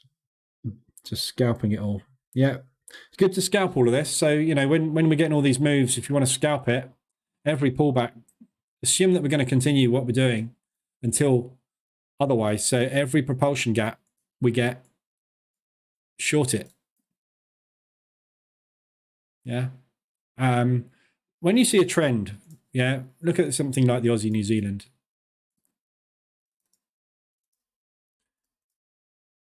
On the 4 hours, probably the best thing to look at. When you get a trend started on anything, where's the button? There. When you get a trend started and you get that pullback and that push, from that moment on, there is an 80% chance of that trend continuing most of the time, yeah? And that trend will continue until it stops and turns red. And then as soon as that happens, there's an 80% chance of that trend continuing. When you see a meltdown like this, the same rules apply. There is way more chance of this thing continuing its meltdown than there is of it doing that. Unless we get news that tells us Swiss bank is absolutely fine, Credit Suisse is absolutely fine, nothing to see here. That will all undo. Russia meets with America, decide to all scrap nuclear weapons and pull out of Ukraine. Bang. Yeah. Otherwise, this thing's coming down at the moment because we have got a real big problem with the banking system. So you just don't want to be trying to long it. If you are trying to long it, you're going to get the occasional scalp that's going to work for you, but there's more chance of that happening. But at some point, that structure will break and it will come back up. But you're trying to time the market. You can't time it. You're much better off getting in line with the flow. Think of this like a rushing river. Yeah, if you're swimming against it, you're going to eventually run out of energy and get swept back, fall over the precipice and die. Stop it. Bowling league last night. Ah, Brian. Overloaded on the lager. This is what I did last night. Let's work on range. That's me. No, I'm the guy on the left.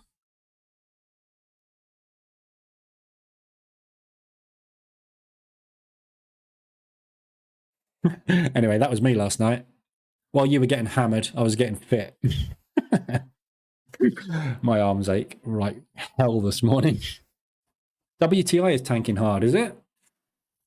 On one. Oil. Certainly is. I've just put that on the wrong chart, haven't I?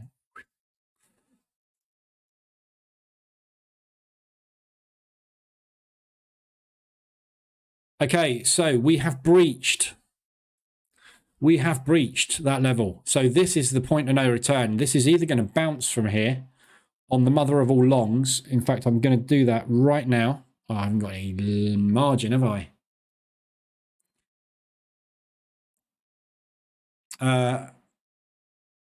Oh, the EA's just got me into Aussie New Zealand as well. Yeah. I'm going to take that on my funded. One sec. I just need to get that up. I've got oil open. Right, so I'm going to go long on oil from here. Oh, shut up.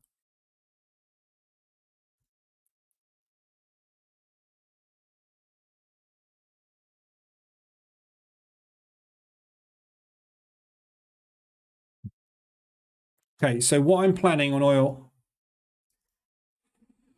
we've got this level here, this yesterday's low. Okay, so if this is going to be a final bounce point, yeah, in this range. So the range we had initially established was that, and then we contracted into that, and then we contracted into that.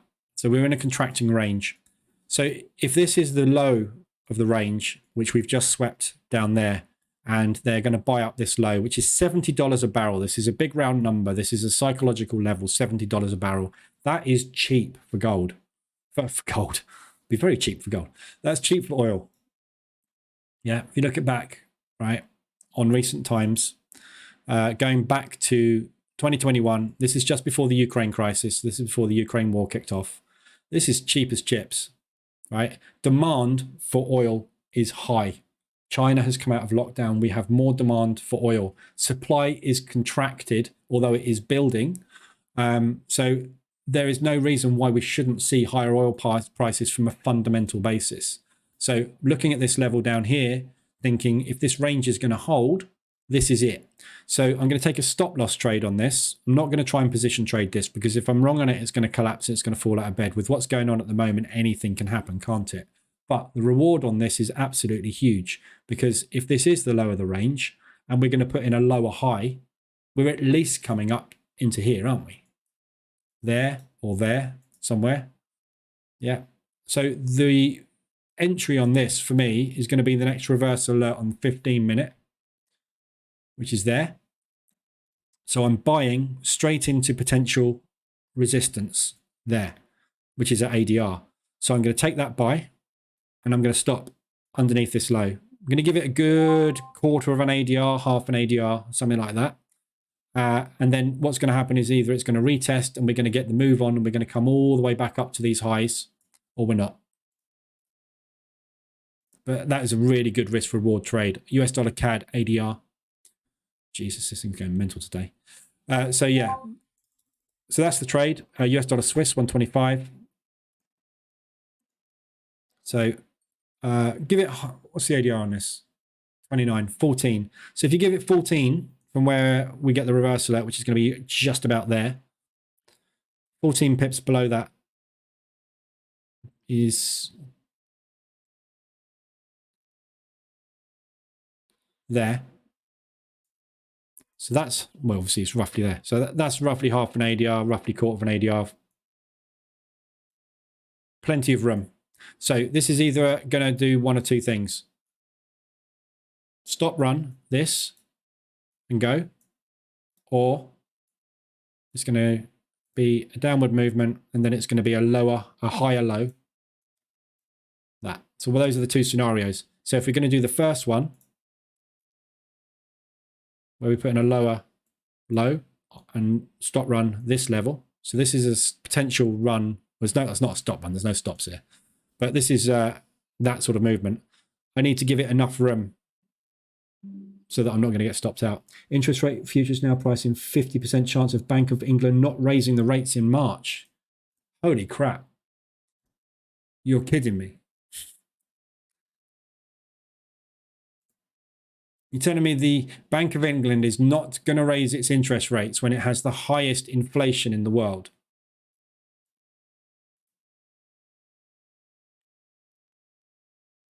Don't believe it. It's all talk. It's all talk. So that's what I'm taking. Next reverse alert on M15. So I've just got that monitored at the moment on my funded account. And we'll see what happens on that. So I'm going to give it a decent amount of room.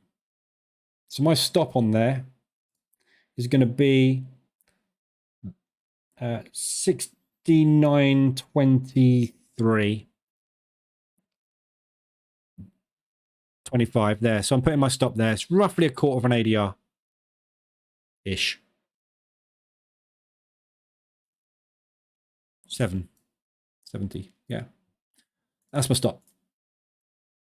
Sorry, one sec.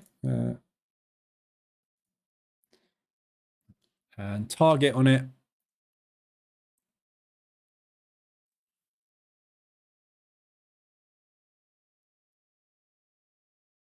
So target 1, I would say 76.24.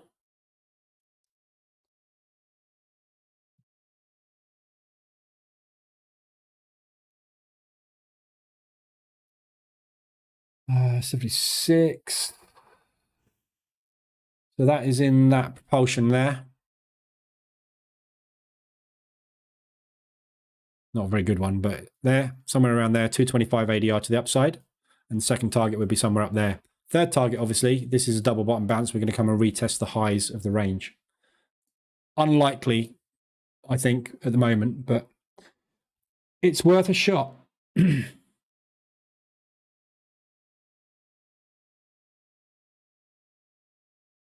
we go. That's set.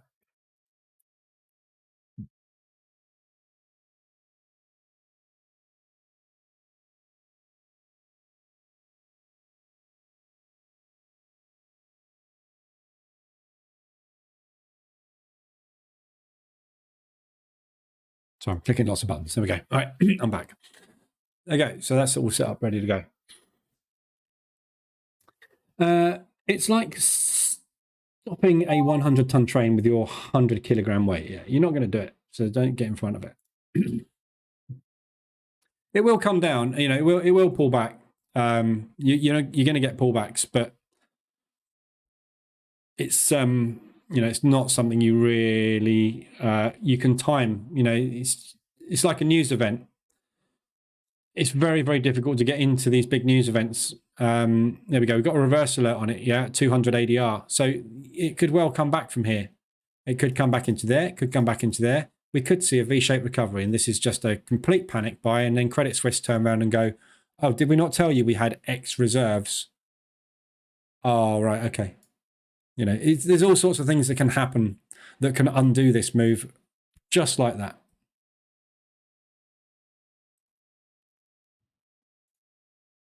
But you just never know. You never know. US dollar yen, I've just got into long. I've got the EA running on the VPS, so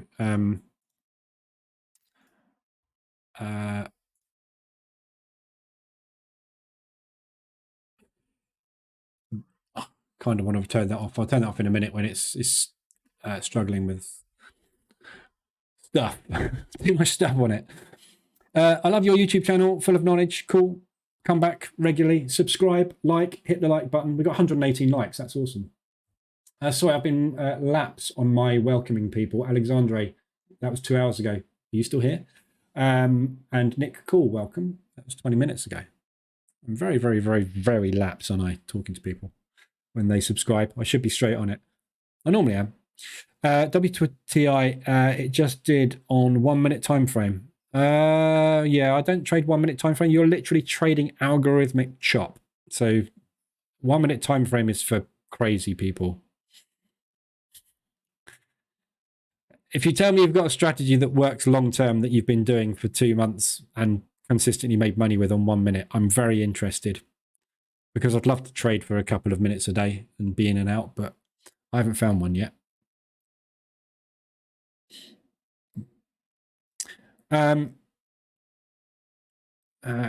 Cack of the world, welcome back. Just got 14-day trial to tick data, so I'm doing some proper back testing. Good man. Initially just pound US dollar using the hedging set file is looking pretty damn good. Yeah, be careful though. That hedging set file is great. But in a squeeze, you're going to need to intervene in a squeeze. It is very, very good. It's very good on, so with the wrong one, with that set file, ADR hedge. So with this one, yeah, I tested this on a lot of markets, and the reason I did GU with most of these is because GU is a very liquid market. So it's one of the majors. So you tend to get better results on liquid markets. Some of the other markets, like with the Swiss franc and the yen crosses, you'll find you won't get the same results. You'll get quite bad results. And this is exactly why. Yeah. Because those instruments get squeezed because they are safe havens. And this is why a lot of people don't trade the Swiss and the yen. Yeah. Because you get these movements. If you're in this with the M5 hedge set file today, you're in a bit of drawdown, aren't you? Because you've got a lovely win, but you've taken the profit off, and the losers, you're not going to get a chance to add to it either. There's no reverse alerts on this. Yeah, so the last reverse alert you got long was there. No, it wasn't. It was probably would have been in here somewhere, actually. Yeah. The last short you got was there.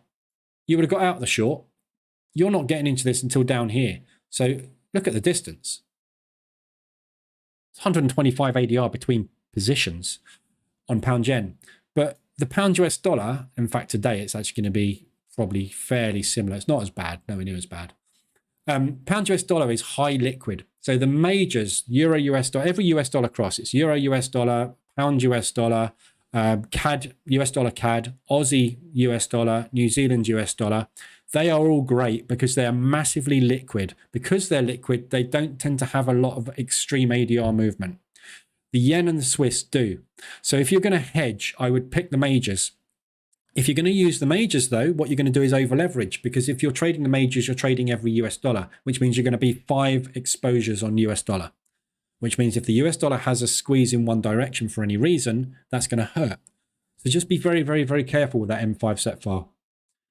Trade it on 2 or 3 pairs, no more. I wouldn't. I'm working on at the moment H1, so I've got a test running on here. This one.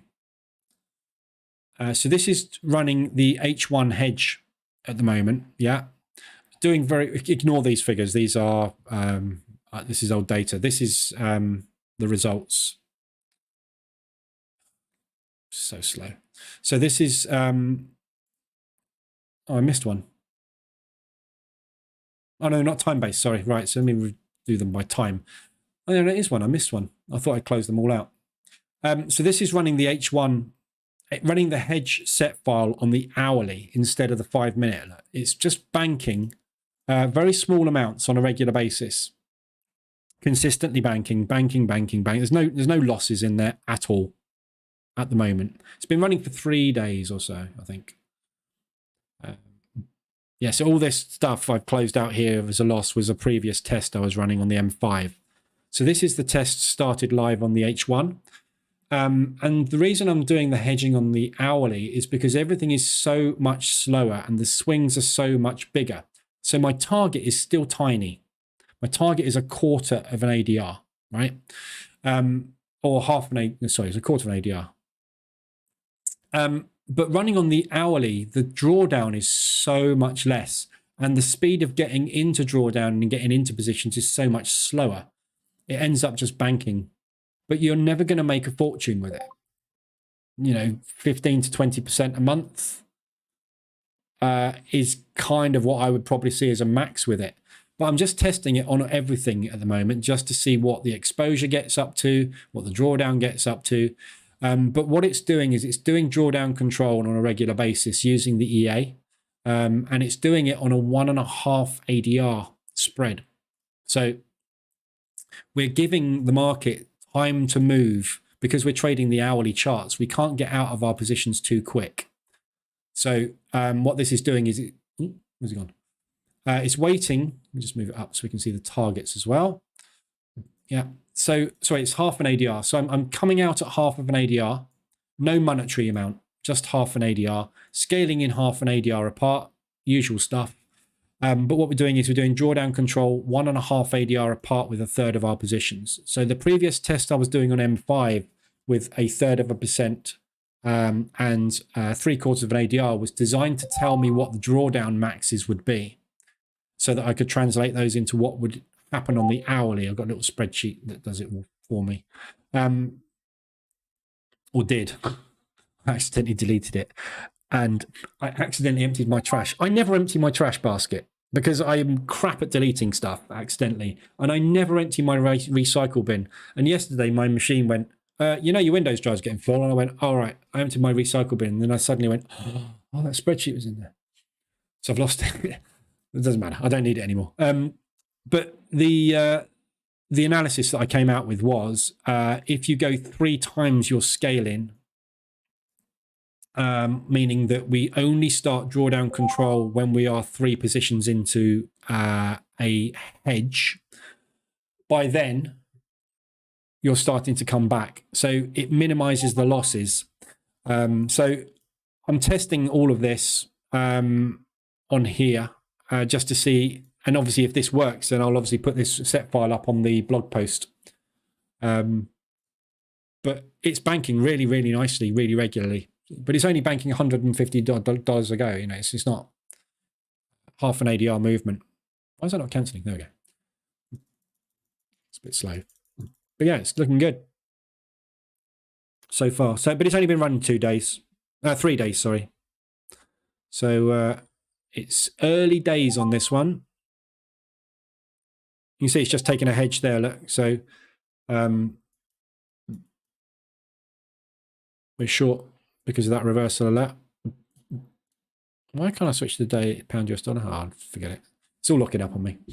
We've got more alerts coming in. 150 ADR, Euro New Zealand, 125 Euro CAD, ADR exceeded on Euro Pound, Euro New Zealand, Euro US dollar. These are the weeklies being hit now. So we've got weeklies on Euro CAD. Yeah, so we've got all the weekly ranges being hit now on these moves, but I'm going to have to turn my volume down because that thing's going to drive my head mad today. Huge, huge, huge drops. Just don't get in front of these guys because they're unlikely to stop, I think, today. Oh my God. We've got more news coming in. Interest rate futures now pricing 50% of Bank of England. Yeah. Credit Suisse 1-year default swaps near distressed zone. Panic, panic. Buy the yen. Europe's bank index set to wipe off over 120 billion in market cap since March 8th close. Last down 5.9% on the day. This is just disaster. It's like a disaster movie playing out on the charts. Fill your boots. If you're in stuff, remove all take profits, break even stops, just let this thing play out. And when you've got enough money in your bank, just bank it. Bank it. Joined you in on oil. Good. Let's see what oil's doing. Are we in yet? Not in yet. Won't be in until I get up there. I'm not getting in until there. You can get in now if you want to. Just hit the buy button if you want to, but I'm waiting for a structure break. I want to see buyers on board before I get in. Basically, I'm waiting for that structure break. What's your view on EG? Don't know. Doesn't matter what my view is, does it? It's melting. Technical analysis, buy it. Fundamental analysis, sell it. What's happening tomorrow? I have no idea now. This thing could do anything. If she comes out at 3 tomorrow because of what's going on with all these banks, we are in for a meltdown. Absolute meltdown. I wouldn't know at the moment. This is the sort of time when you want to use a stop loss on everything. Dangerous. Can I go over my oil strategy? I haven't got an oil strategy, Rahul. If you want to know my strategy, it's all on the website.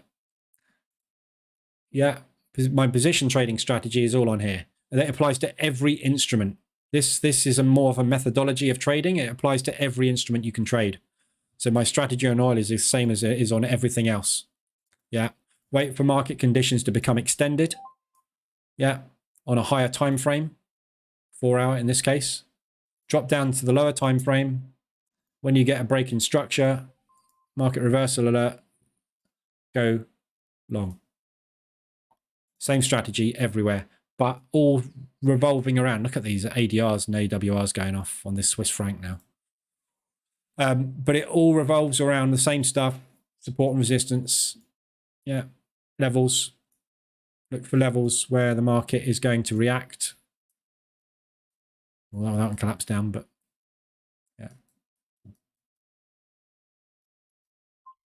Although I'm thinking that's actually going up there, to be honest, but we'll see. US dollar Swiss 150. We didn't get the full house last week. We had a few pairs missing the full house. I've got a feeling today, after the PMI figures, I think we might get a full house today. We need the pound. We got the budget as well. So the budget, look, the pound hasn't moved properly yet. The budget could upset that. Swiss franc could upset that. US dollar could upset that and that. The only thing we could miss today is the Aussie New Zealand. Everything else has got every opportunity to hit ADR today, apart from Aussie New Zealand. So we just have to hope Aussie New Zealand has a silly rally for some reason off the PMI figures. It's not far away, look. 18 pips. We can do that. Come on, let's do it. Let's get full house. I haven't done bingo for ages. Are you keeping the live available after? What do you mean available? Yeah, all my videos are on. Every live is available on. I was going to go to my channel then. I won't go to the Les Mills channel. All the lives are there. Look. Every replay is. As soon as this live room finishes, it will be here as a replay. Yeah, everything's there for forever. Oh look, my old ones. Look, they're all there. So if you want to catch up, they're about between 1 to 3 hours each. So you've probably got, I don't know, 50 years worth of watching. If you're really that sad, go and watch the videos. This is all the important stuff in here. Yeah. If you watch all of this, there's not that many. Look, you could get through all of this in probably, I don't know, 40 hours. And you've watched everything I know about everything. Which isn't a lot. Brian, I can't find anything else. S&P does have equal lows near 38.50. That was swept. Liquidity grab. I don't necessarily think there's any grabs going on today. I don't know. You know, these could all be PM. I don't know. There's too much going on at the moment. There's too much. There's all these banks having problems. We've got the PMI figures. We've had CPI halted. We've got the European Bank and the Bank of England potentially freezing rates. The Fed may be doing the same. It's all totally unpredictable, all of this. Like, the market's always unpredictable, but at the moment it is like flip a coin, really is. Everything can go anywhere today.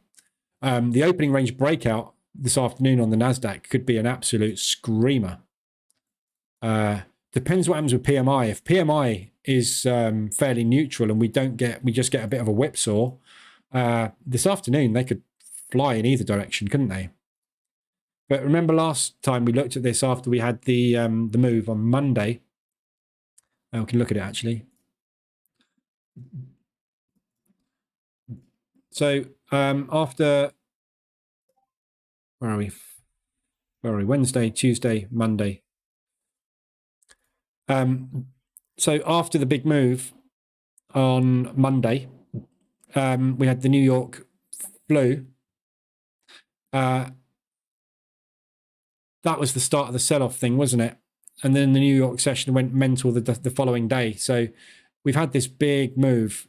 I don't think there's any reason why we shouldn't have a collapse this afternoon. It all depends on the PMI. If the PMI is strong, we might already be down here by the open. If that's the case, I think the market will be exhausted and we'll just get a sit and wait session. So I'm going to decide whether or not to run the EA this afternoon. It could be over, couldn't it?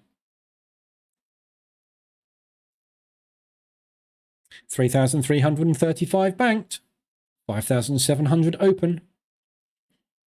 I'm on for a 4K day.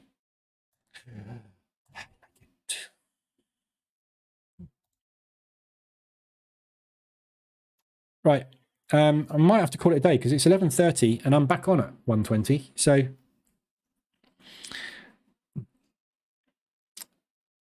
plan one is to go through the initial stages of funded evaluations, but that sounds interesting. Whatever that was I was talking about.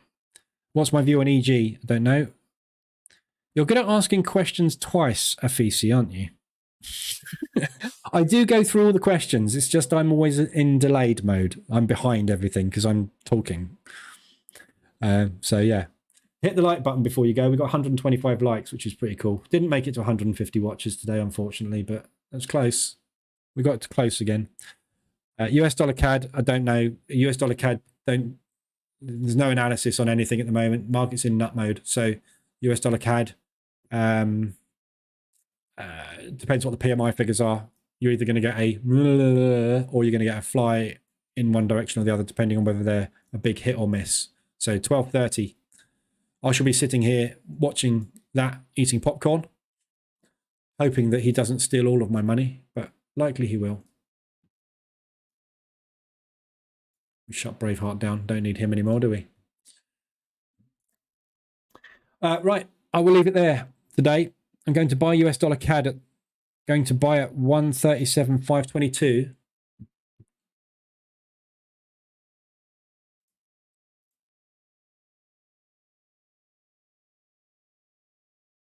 Why?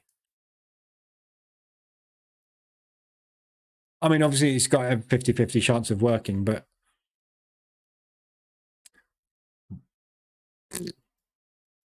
do it. Get yourself positioned before the news, and if you can get a break-even stop, then do it. Durpin, EA question. Okay, I'll do the EA question before I go. I find it very difficult to talk to Durpin. I'm going to have to show you a video of why. I'm in the UK, right? And we have a place in the UK called Somerset, right? And they all talk like this down in Somerset. All right, my lover, and stuff like that. And we got this film called Hot Fuzz in the UK with two famous actors. And there's a part in the film where there's a character who says Yarp. And every time I see your name, I think of him. And I get an advert. Not this woman. She's not him. But every time you talk, this is what I think of. This will make you laugh. Oh, come on, advert.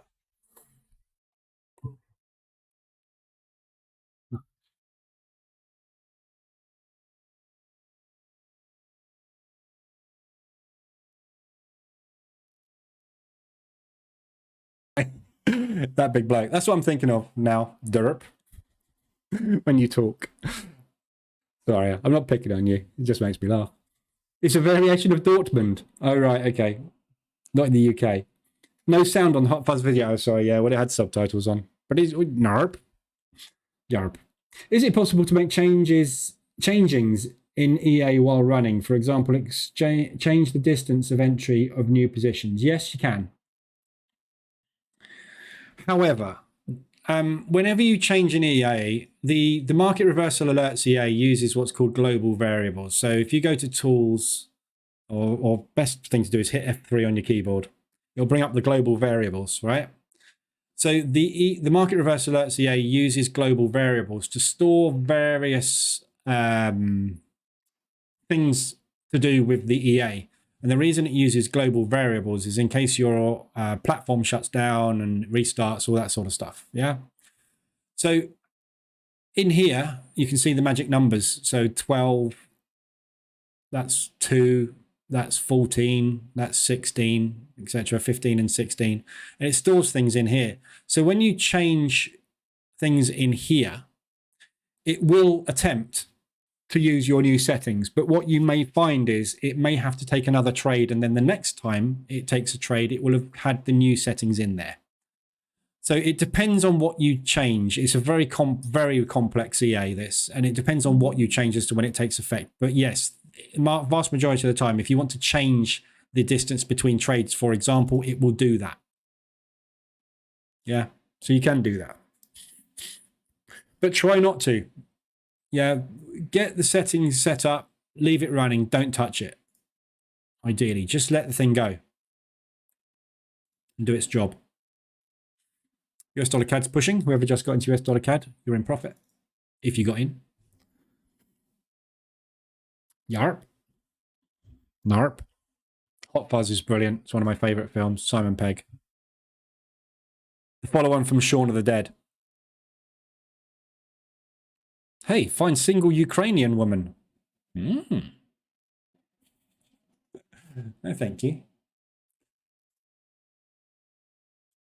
I have not been on websites looking for Ukrainian women just before you say that. That comes up all the time. I don't know why. Right, I'm off.